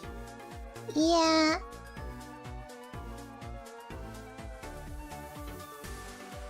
Yeah. You know Hellsing? You know the creator started out doing freelance hentai with Hellsing characters? And like apparently one of his work is identical to Hellsing members. That's how I found out that a while ago. Cause I was scrolling and then I see somebody post like, hey, why does this hentai look like Hellsing? They're like, oh, did you know the artist of Hellsing draw hentai? Like, oh. And then because he made hentai, his hentai characters got really popular. And then he had the budget to create Hellsing. Yeah. Yeah.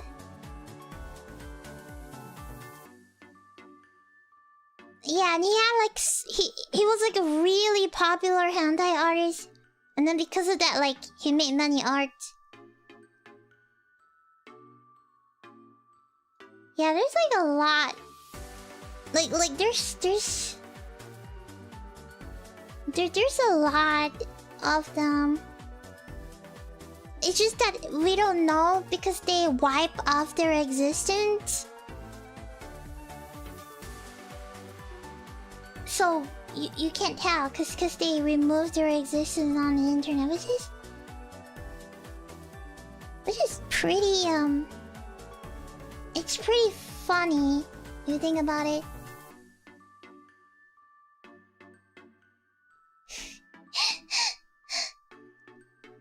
And a lot of stuff you can't find anymore.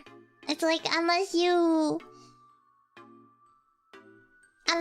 like do a deep dive. Well, like for example, like the Love Hina mangaka, he started drawing like hardcore card capture Sakura hentais.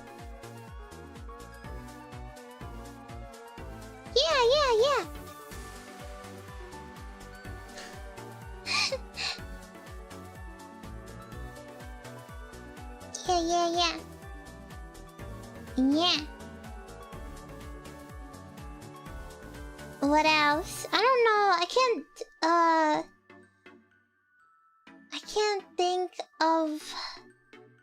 can't think of others.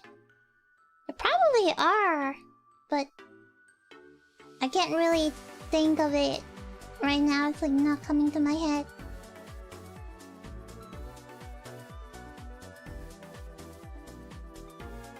Yeah, Miss Nagatora was a popular one. I think they made a lot of Prisma Ilia ones. Oh mama. I think so. Yeah. What else? Oh. You know.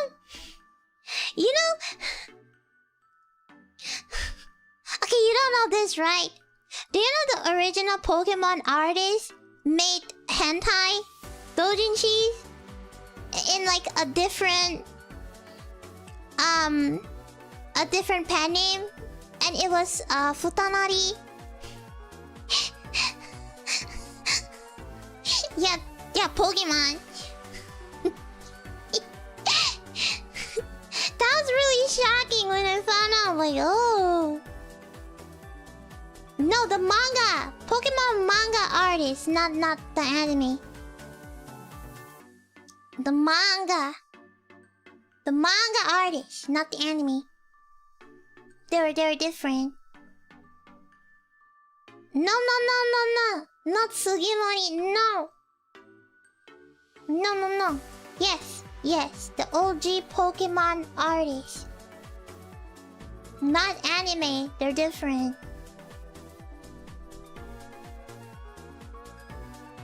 And then Oshinoko artists also made hentai. I mean, I'm not surprised.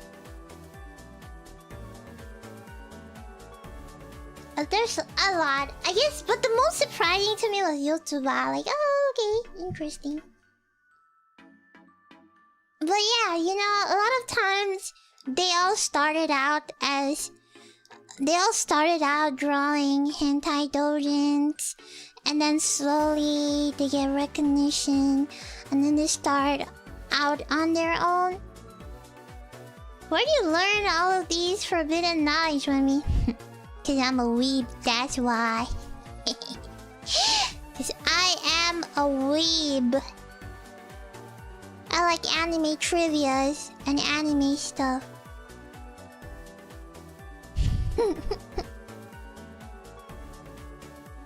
Voices?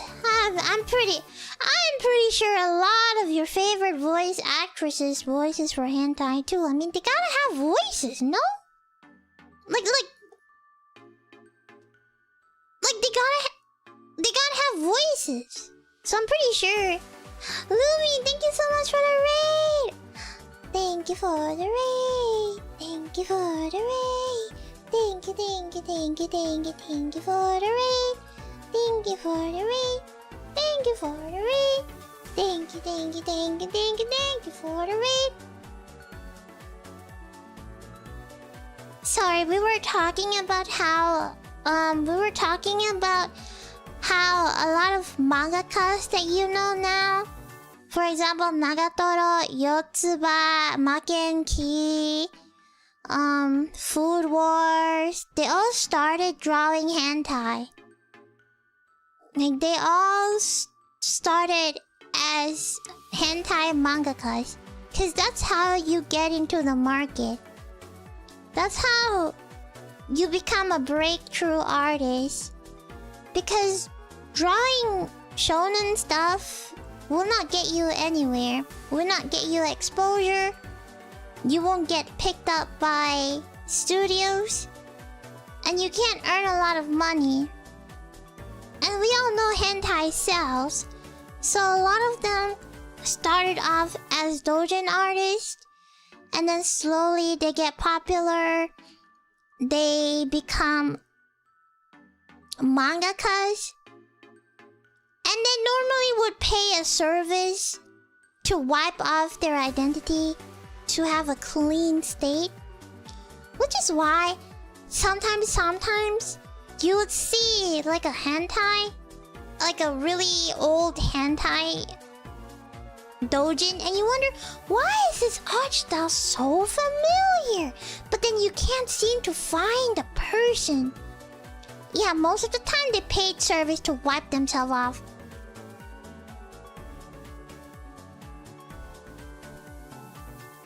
Help, she's teaching us bad things. How is this bad thing? It's just information, silly. As if you don't watch hentai, hypocritical. Yeah, that's just some knowledge at you. A lot of times, they all started out as hentai drawers. Yeah, hentai drawers. Like Oshinoko artist draws hentai.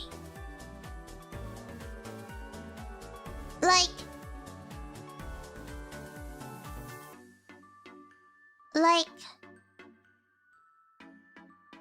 a lot of them do.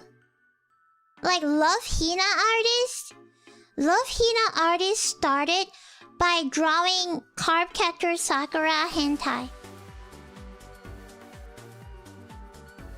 And then I think there was a whole like Japan hentai censorship law or something where he was part of it because he fought against manga censorship.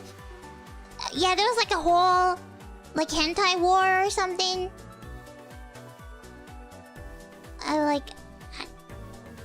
I can't remember.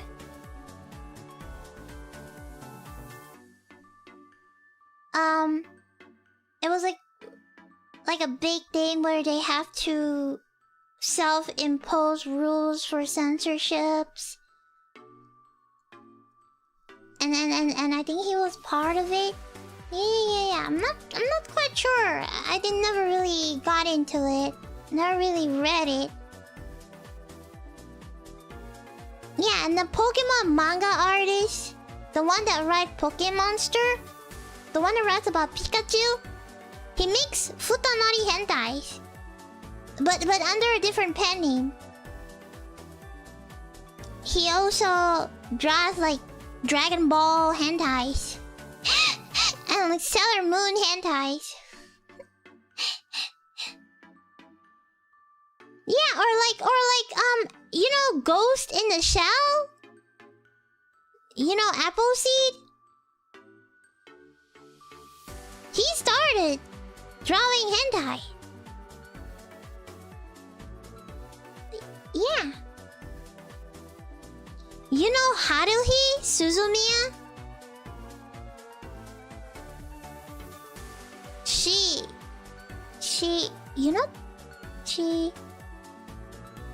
You know the illustrator of Haruhi's novel? She is a girl. She makes hentai. Miss Nagatoro draws Naruto hentais and Prisma Ilya hentais.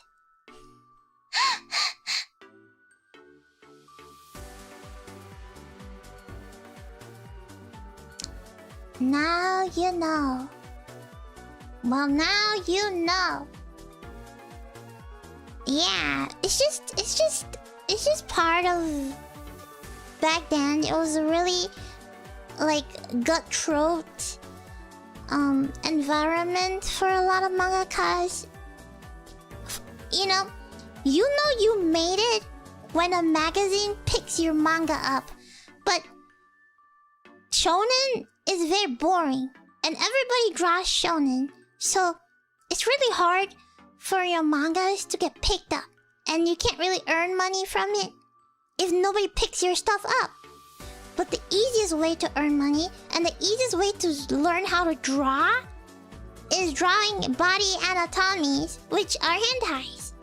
So a lot of mangakas started as hentai doujin drawers to improve their art.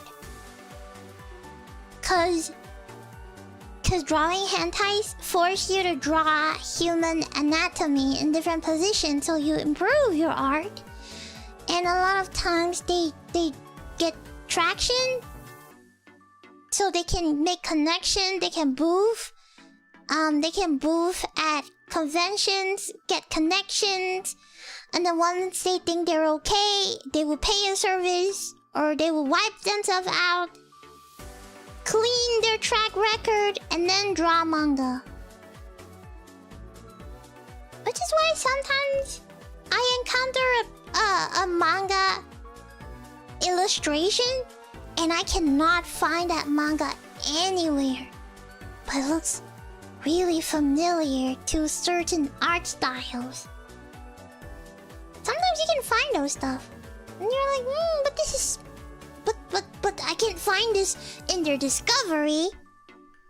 Detective mode.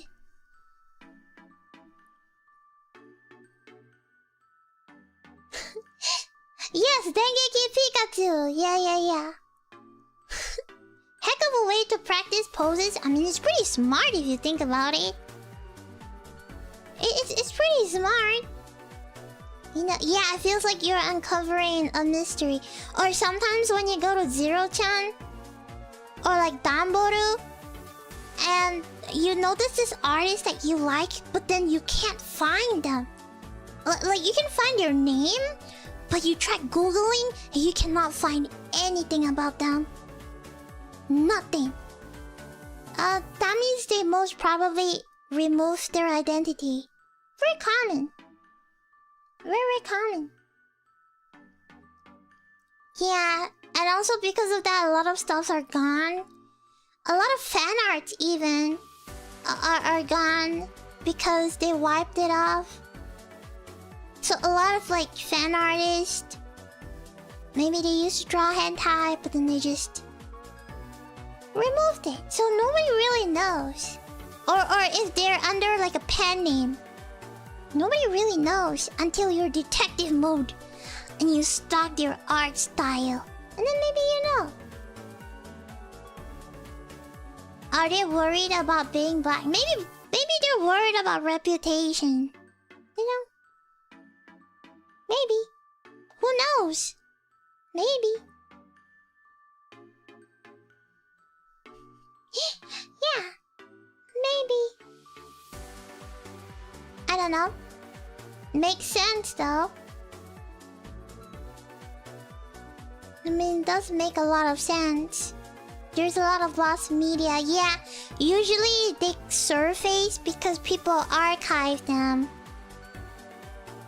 And then that's why, you know, they surface because you can't really remove something that people has downloaded. Yeah! Well, here's like a little fun fact for you, man. Yeah.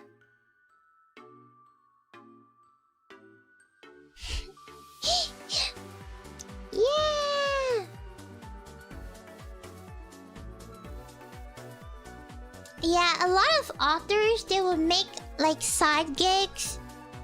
Or like, you know, a lot of authors, they will make like really amazing shonen mangas, but also draws crazy furry hentais.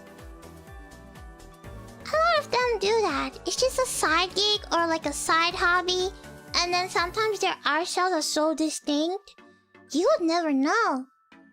You would never know.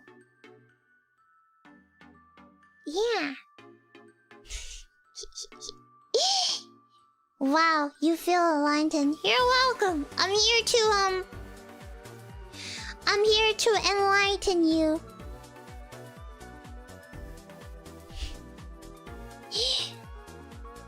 It's kind of funny. Every time I say the word furry, you guys get so triggered.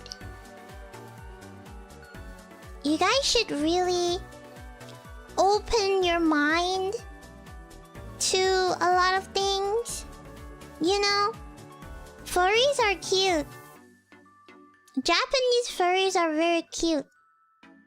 I like Japanese furries. They're very cute.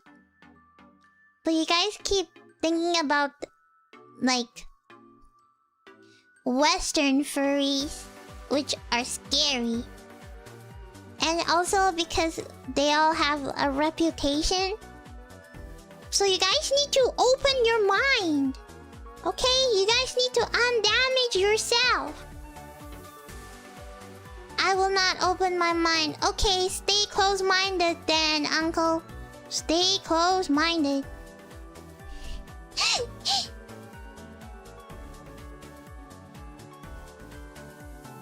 Yeah. Weeps hitting on furries despite being... Yeah, I don't understand all these... I don't know. I just... There's no fighting who's more degenerate than who. Everybody have fantasies that they're not proud of. And everybody have fantasies and desire of things that are not morally correct or morally even possible. Everyone have deep fantasies. Everyone has something they like. Everyone have their little secrets. Everyone have their desires. Why are we judging, man? Literally costs nothing to be nice. Like, you know, everyone have their desires. Let them be. Let them have it. That's why I say, like, humans are a special breed. Humans always say, don't judge a book by its cover. But then they judge everyone with a cover.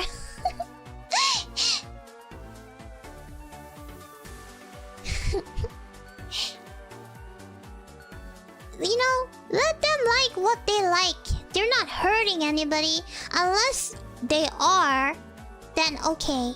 Then that's a no-no, right? Because they're crossing a line. But then if they don't hurt anybody, they just like their little things, then why must you be such a joy killer? You know? Just let them like what they like. It's their fantasy. You don't have a place to judge other people if you don't want other people to judge you.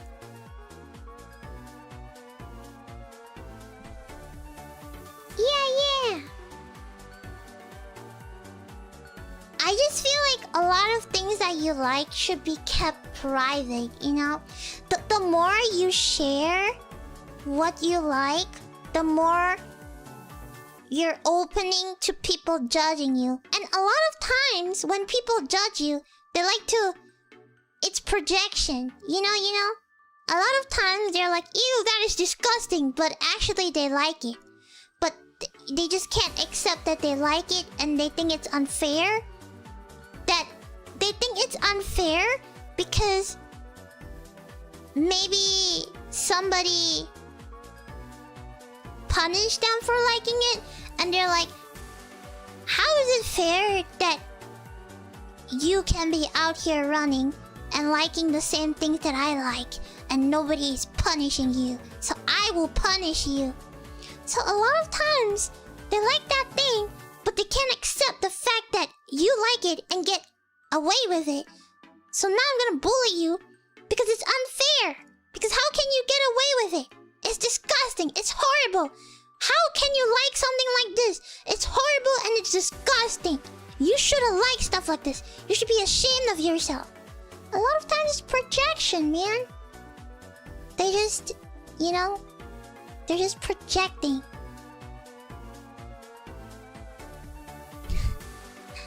And also a lot of times they're just like, ew, like that's nasty. But then they also really like degenerate stuff, so... You know, it's always on down. So I feel like, you know, keep your stuff private and you'll be happy. Which, here is another thing I wanna say. Thank you for the super, Kuma. You see, Kuma was really surprised that Kuma went to Comiket and find a lot of doujins are written by women. Do you know that a lot of lolicons are females? You just don't know because they don't post about it. They're very private about it. You just don't know. You only know when you see them selling stuff at Comiket. You see the cutest girl who draws the most degenerate lolly hentai. And a lot of times they are, because they hide really well. Yeah, and you just... Yeah. And a lot of fan art, a lot of hentai fan art that you like on Twitter, they're mostly female. It's because they don't tell you. They don't have a need to tell, and they don't share.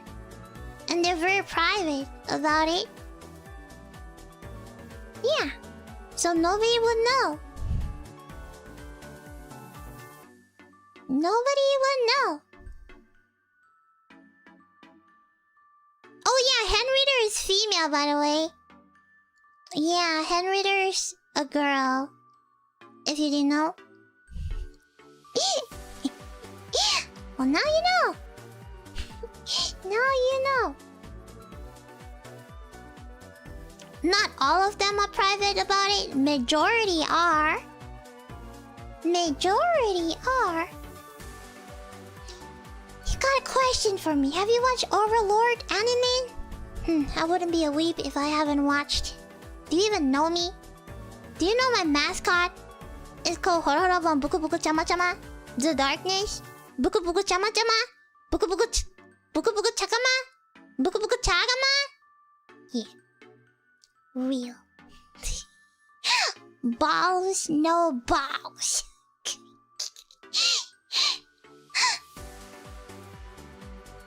Wimmy, do you watch Shaman King? I don't know, Horo Horo? I don't know. Horo Horo? Horo Horo? Yeah, I don't know. I don't watch Shaman King. Yeah, totally.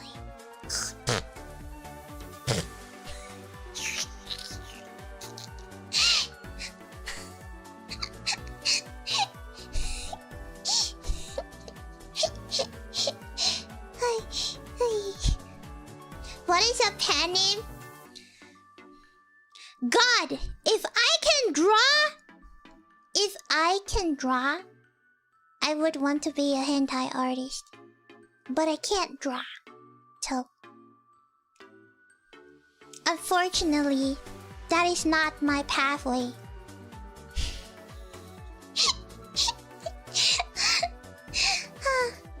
That is not what I'm meant to be, so it's okay.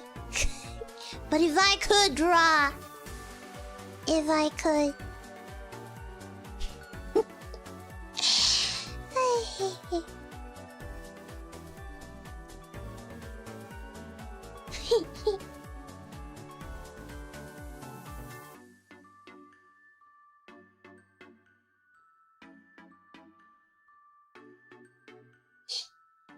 Let me testing your weeb knowledge. Have you watched Comet Lucifer? Why do I have to prove to you that I have watched something or not? I don't need to prove to anybody that I'm a weeb. Obviously. Yeah, exactly. I've watched Comet Lucifer, by the way. Okay? Main character is Sogo. What you want? Okay? I like the girl called Philia, cause she looks like Shiro from No Game No Life. They have the same hair color. It's just an okay show. It's a 12 episode. Not very impactful. It's just okay. It was an okay show. It's just like a girl who fell down and he has to find crystals. It was just for fun. Exactly! See? Oh, y'all like to bait me, thinking I've never watched anime? You think what? My top 10 anime would be Naruto, One Piece, Gintama, Kimetsu no Yaiba, Jujutsu Kaisen, Kaiju 8. What else? What else are popular? Full Metal Alchemist. What else? What else? What else is popular? Unravel. What else? What else is popular?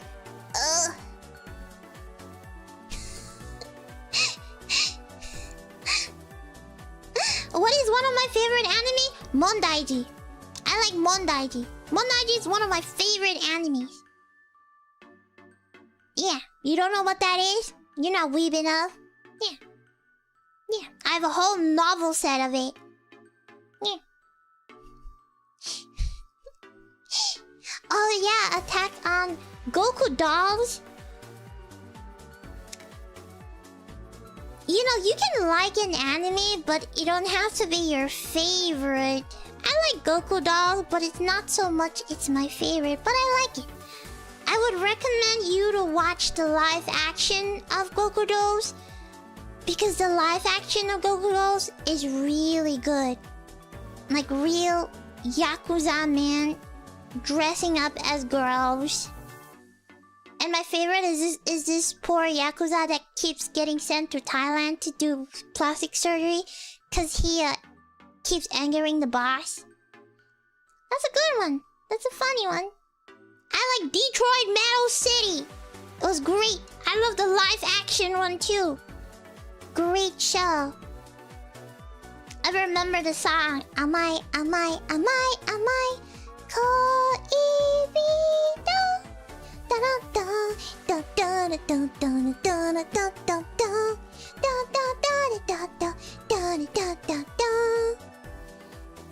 Detroit Metal City is about this guy.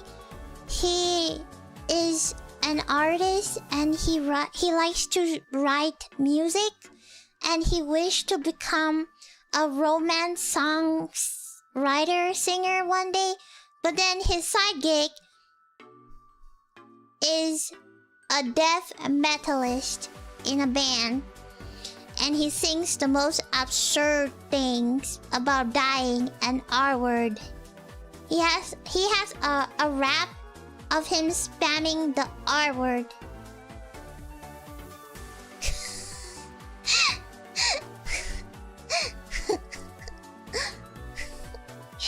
Yeah, but his daily life is him. The contrast between him as a metalist and him without his costume, he's just like a normal dude who's very introverted, and he likes to sing romance song at the park.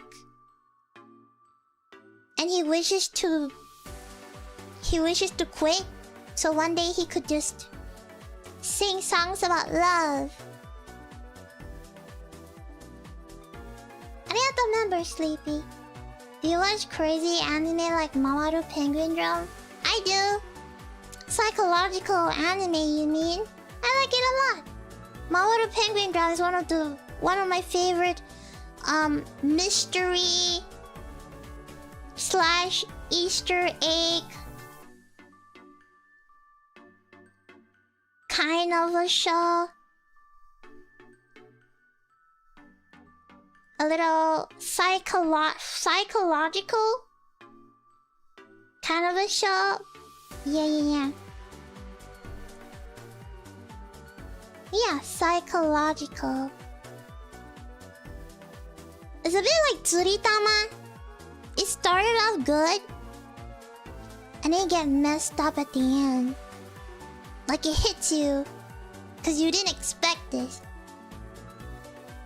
Or like Wonder Egg. Yeah, like it hits you. Or like humanity has declined.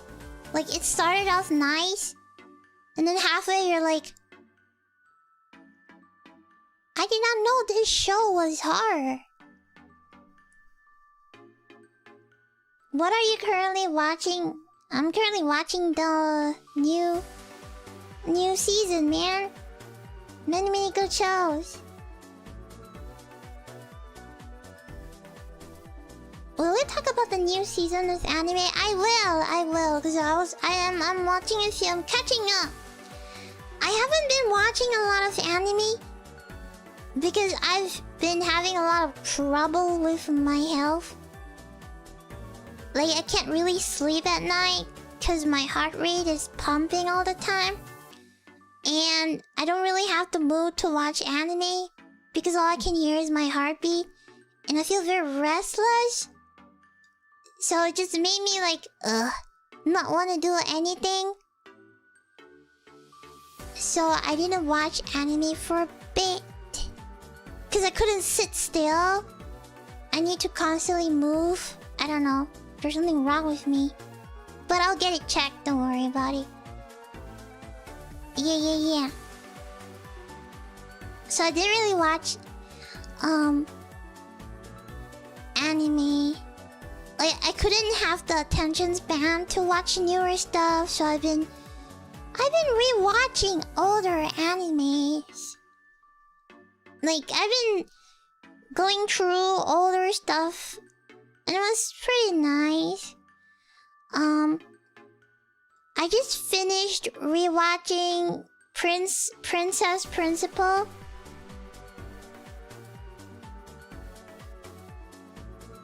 It was good. I really enjoyed it.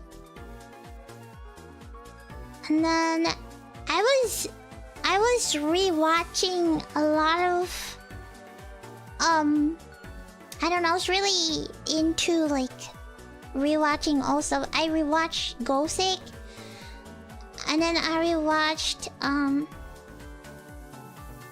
Dantalien no Shoka, Kami-sama no Memecho.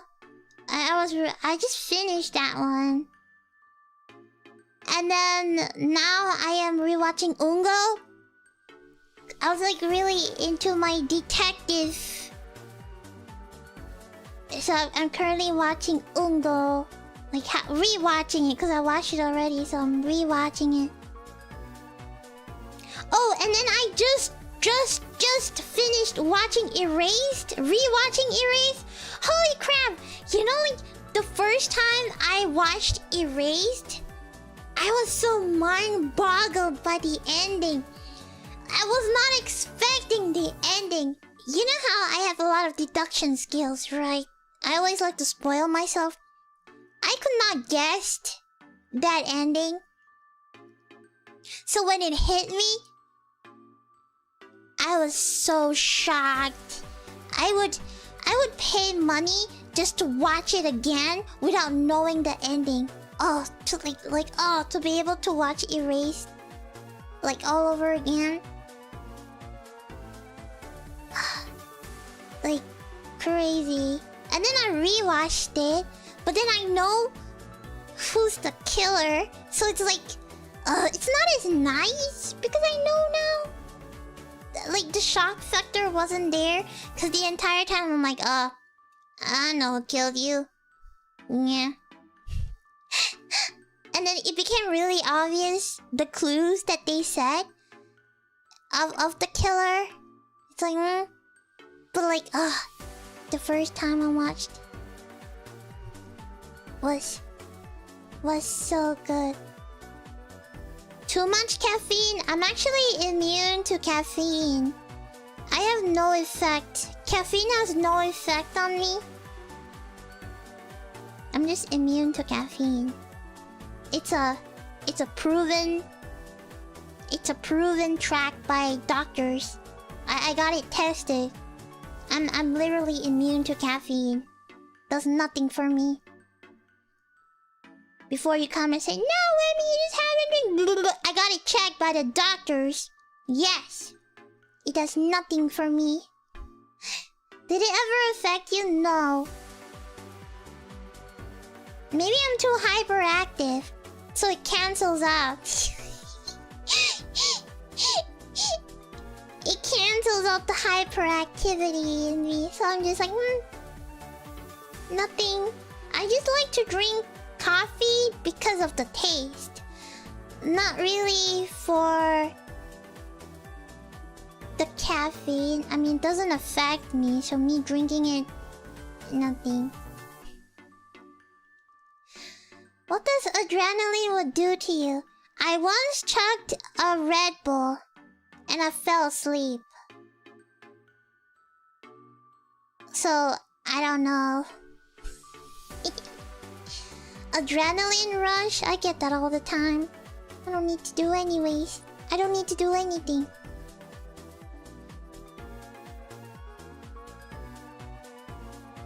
I just drink coffee because I like coffee. Yeah!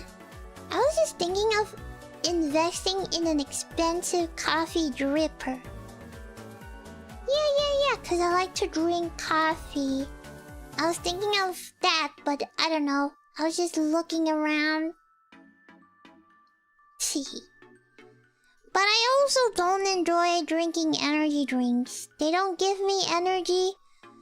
They don't taste good. I don't think energy drink tastes good. I'm just not a huge fan of sports drink in general. I just feel like it's very, I don't know what I'm drinking. I don't like sodas. And it tastes like soda. I hate soda. I like apple juice and orange juice. I don't like energy drinks. They taste like flavored water. If you know what I mean, I hate the taste of water. And energy drink tastes like flavored water. I just don't like it when I can taste the water. You know, juice is different. I can't taste the water in juice. Because juice are naturally thicker and it cancels out the taste of water. the texture of water. But energy drink, they're light. Texture of a water tastes like water.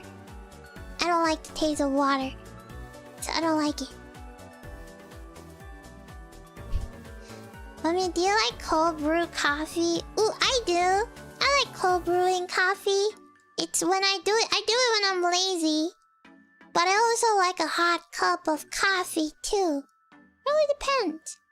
You get different textures from mocha pot, different textures from drip coffee, different textures from nitro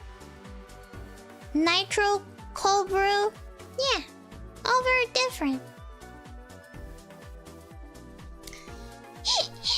Yeah. All very different. Like different apparatus. Like mocha pot, dripping. What else?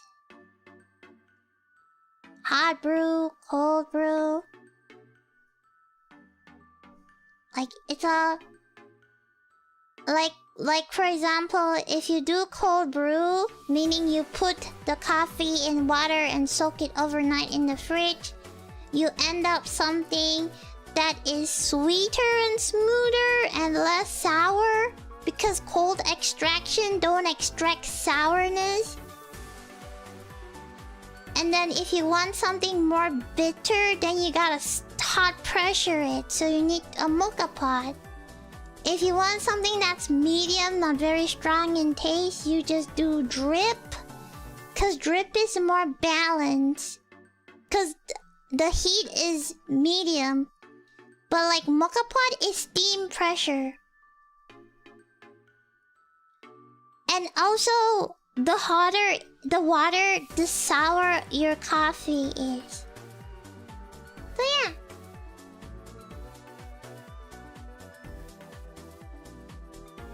Yeah.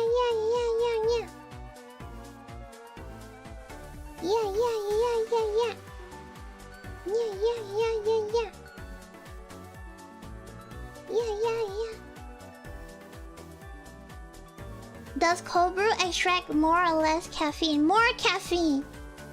Because the longer you steep coffee, the more caffeine you extract. And cold brew requires like 12 hours. So you can imagine steeping. So that's more. It's more concentrated.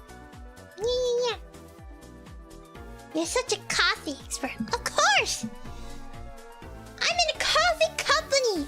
Of course I know my coffee!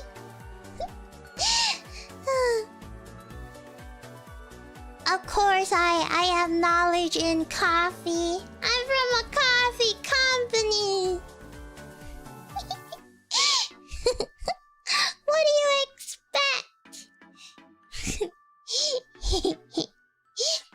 I normally make my coffee in a mocha pot because it's the most convenient for me. Because sometimes I just like a hot cup of coffee. I like to cold brew my tea. I like to cold brew tea. Like green tea. I like to cold brew green tea. Cause I'll have ice cold green tea. And then I'll add a little bit of honey, so it's a little bit sweet, or like sugar. But normally I like to add honey, so it's sweet. And then you have sweet cold brew, green tea. I like to do that. I like iced water. I don't like room temperature water. So it's either you're hot or you're cold. You're hot and you're cold. You're yes and you're no. You're in and you're out. You're up and you're down. I never knew you could do that. You could do what? Cold brew tea? Of course you can. the higher the temperature of water, the higher green tea will release tannins, which means the more bitter and more caffeine your tea leaves will release. So if you want a lighter, less bitter version of tea, people normally cold brew it. Cause it's sweeter, because there's no tannins. Yeah.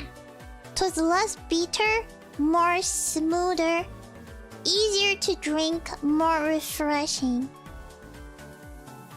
But if you want a little bit of a thicker taste, you can just add a bit of... You can just soak it in warm water and chuck it in the fridge. And that's still okay. If you want bitter, but you still want cold green tea, you pour hot water in your bottle, soak it for a bit, 10 minutes, 20 minutes, and then you put it in the fridge. And then you have ice cold green tea, but very bitter. You can brew tea twice. You can brew tea many times, by the way. If you are drinking Chinese tea, normally you can brew it like 4 to 5 times. Japanese tea, maybe 3 to 4 times. Or something. Wow, I sound like a tea expert.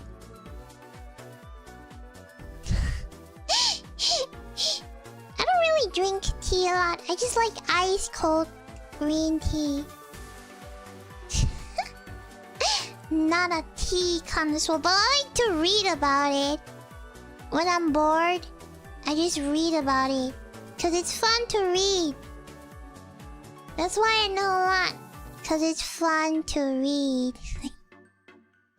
Also, it became like a fixation. And then it slowly disappears. Woo!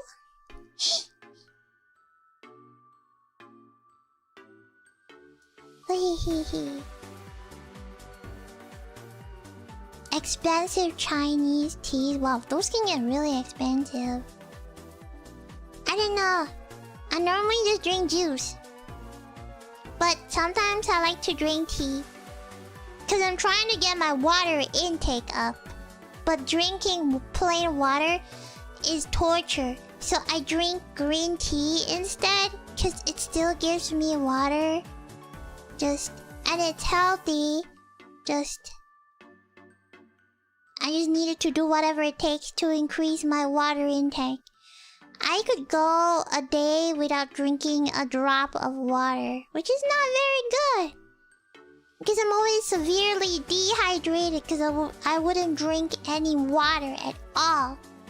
So now I'm trying to be more health conscious. So I'm trying to get more water intake. Green tea don't dehydrate you? What the freak kind of science is that?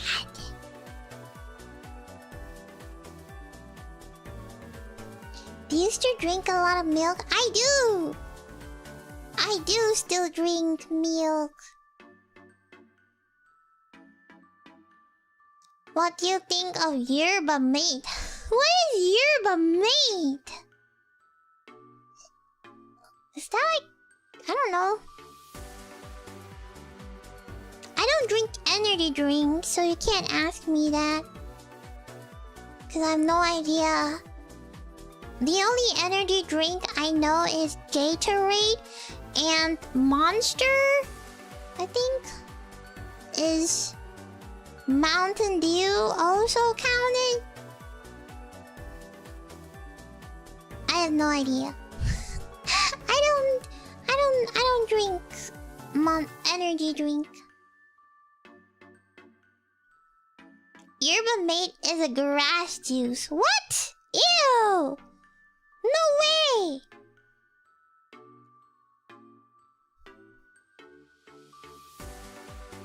I don't know. Ew. They say Gatorade is the best anti-hangover drink. I have never gotten a hangover, so I don't know. I mean, Gatorade has electrolytes, right? You need electrolytes to hydrate yourself. Alcohol is a dehydrator. So you need something to rehydrate yourselves. So it makes sense that energy drinks would hydrate you. What about sparkling water? I don't like sodas. I don't like that fizzy feeling when you drink, and sometimes it goes up to your nose. It's like torture, man. I hate that fizzy feeling. No, thank you. And also, sparkling water tastes salty. Yuck. I don't drink sodas. I don't like it. Don't like that fizzy feeling. It's a weird texture. Ever tried Pocari Sweat? Nope. I don't. I'm a picky eater. I like to stay in my comfort zone. I don't try stuff. I don't ever try stuff. Because I don't want to. So if I see something I don't like, I just don't eat it or drink it. I'm not very adventurous. I don't like to try new foods. I stick to what I know. So anything I don't know, I don't touch it.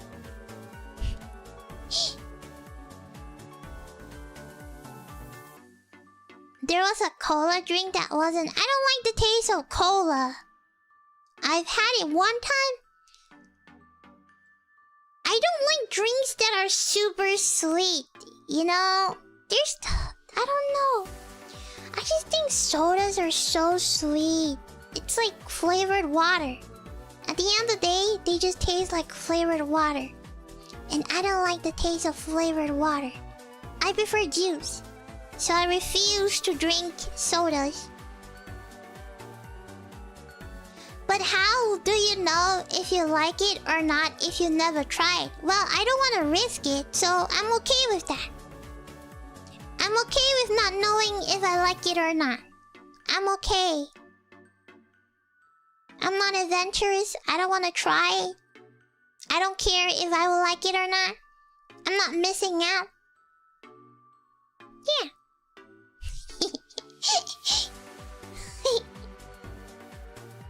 I think the only sodas that I can really accept is Dr. Pepper. Because it tastes like medication. And I like the taste of cough syrup. And Dr. Pepper tastes exactly like cough syrup. So that's something I can drink. Although I prefer... I like to leave my Dr. Pepper out until there's no more gas. And then I drink it because it tastes just like cough medicine.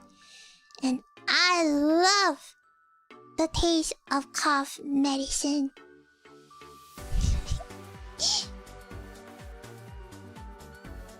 So I love my Dr. Pepper. I mean, because I can't exactly drink cough syrup. This is just copium. You know, every time I get cough, I get very excited. And I go to the clinic and I ask for extra bottles. And they would ask, why do you need extra bottles? I say, oh, this is so for the future. You know, I can just drink it. And they're like, okay, yeah. And then I would chug a whole bottle. But then later on realize that I always get very eepy. And then I sleep. Which apparently is not normal. So I can't do it anymore. Which sucks. My only cope, Dr. Pepper.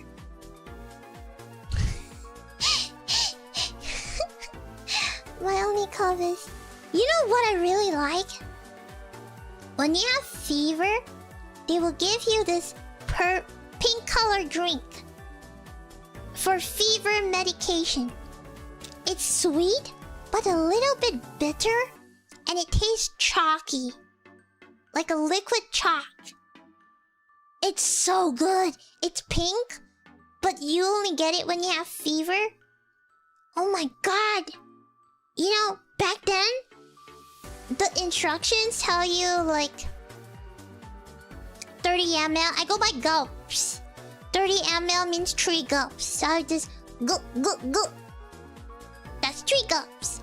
And I never use measurements. Only pills I use measurements, but drink, nah. Eyeball it. I know what 10 ml is. 10 ml is 1 gulp. 20 ml is 2 gulps. 30 ml is 3 gulps. Kinda like Pepto-Bismol. I don't have Pepto-Bismol here, so I don't know what it tastes like. That's Pepto-Bismol. No. We don't have Pepto-Bismol here. I think Pepto-Bismol is only available in America. So I'm not sure. We don't have that here. But we have that pink color fever medicine thing. It was so good. Why can't they like... Why can't they create drinks that taste like medicine? But there's no medicine in it. I would buy a whole box. You know, the same texture as medicine. Why can't they have cough syrup, but like without the medicine? So just... This is why I like to drink Jaeger Bomb, guys. You know the alcohol Jaeger Bomb? Because it tastes like cough syrup without... It tastes exactly like cough syrup. Just without the medication. But then, I want something that's not alcohol, you know? Just like a drink? Why can't they do it? Yeah, why can't they do it? Yeah. I still... Root beer? I don't like root beer. Root beer does not taste like medicine. No. It's not chemical enough. I like that chemically taste. I don't know. Maybe that's why I like cherry flavored stuff. Cause cherry flavors are good. But sometimes they don't taste like medicine, which I don't like, so it depends. But Dr. Pepper tastes exactly like cough syrup. Oh, you know what else tastes like cough syrup? Moschino cherries. The syrup? Oh my god, I love the syrup. The syrup is so good. I would buy restaurant grade Moschino cherries. The one that comes in a big glass bottle. I would get that. And then I would drink it slowly. Cause it's so yummy. That tastes exactly like cough syrup. And it has the same texture as syrup. I would put it on ice cream. I would dip bread inside. I would put it in the freezer to turn it into a popsicle. And because it's sugar, it ends up being a slushy, which is even better. I would soak it with bread or soak it with vanilla cake. Oh, it was so good. It was the best purchase I've ever made.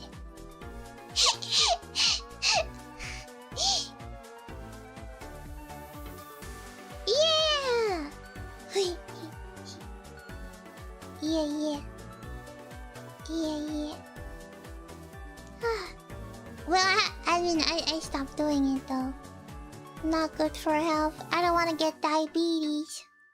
I don't want to get diabetes. I don't want to have my foot cut. No.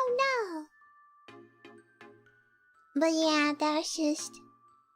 How did we even come to this conversation? I'm so tired now. And I didn't even get to play what I wanted to play today. Oh my god! I wanted to play Are You a Robot game. It's a captcha game on Neo. But I end up yapping for 3 hours. What? Oh my god. Yeah, there was a game.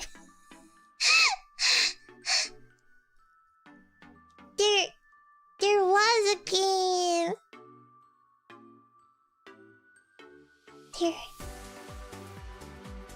My yapping.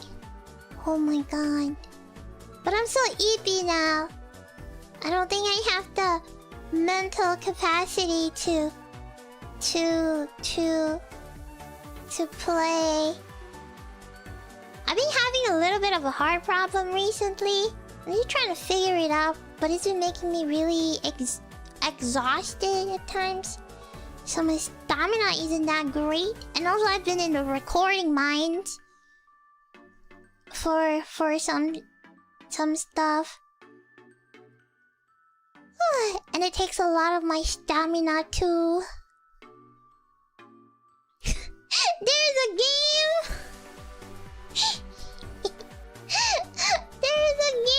There is a game! Oh, we'll play next week then. I'll just bring it to next week.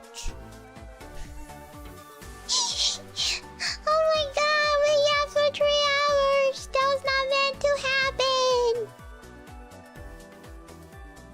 Wemmy has become eepy, honkers of me. I like that so much. I am Remilia Nephis, honker of me's. How will we know if you're a robot or not? Well, stay tuned next week to find out. Stay tuned next week to find out.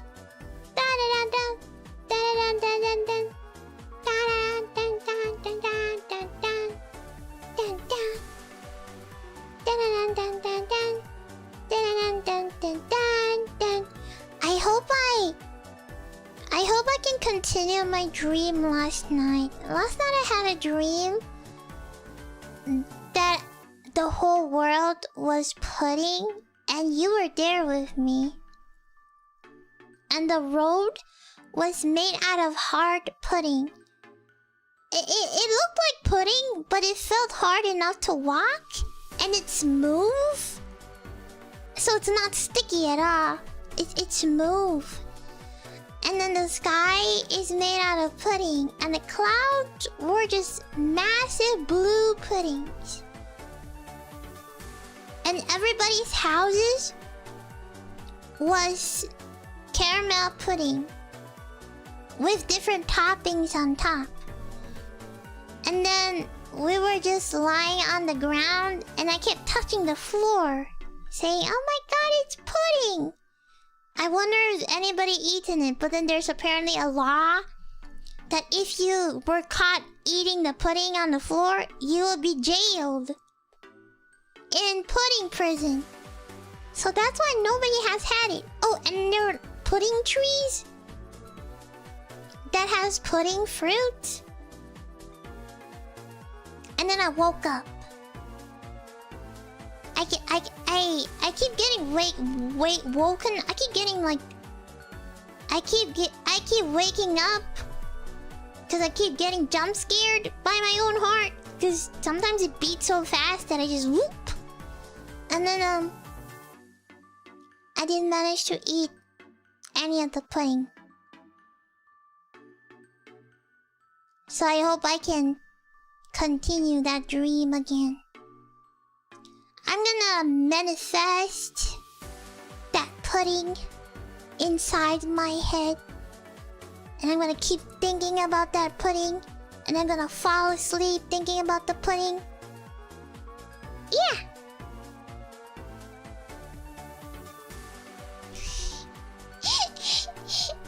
What is your favorite kind of pudding? I like caramel pudding, leche flan. is my favorite. Caramel pudding is my favorite. Eepee. Okay, I'm gonna go Eepee land. I'm very Eepee. But we'll just play the game next week. But thank you guys so much for hanging out with me. I had a lot of fun. Even though I don't know what the freak we just yapped about. I have no idea what we just talked about. Conversations go by so fast with me.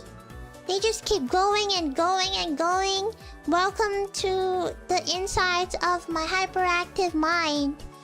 I just get distracted all the time and change subject because I'm so distracted. But that's just how it is. Whee! And normally I'm very hyperactive, so I would just concentrate all of my energy in this yap. And then I get tired. And normally that followed with a good eep. Because I'm so tired. Which means you guys help me a lot into sleeping. Yippee! I'll see you tomorrow for Blue Archive. We are gonna continue chapter 1. We're gonna go and rescue the special task force. So I'm excited to see you tomorrow for more Blue Archive. Yippee! Now, this master of Eepee, the honkers of Mimi Shoo Shoes, is gonna honk me, honk shoo. So I will see you tomorrow. I hope you had a great coffee time yapping with me though. Whether you get the topics or not. I hope I did accompany you for a little bit. Made you less lonely today. I'm always here when you need to. Okay. Good night. Yippee!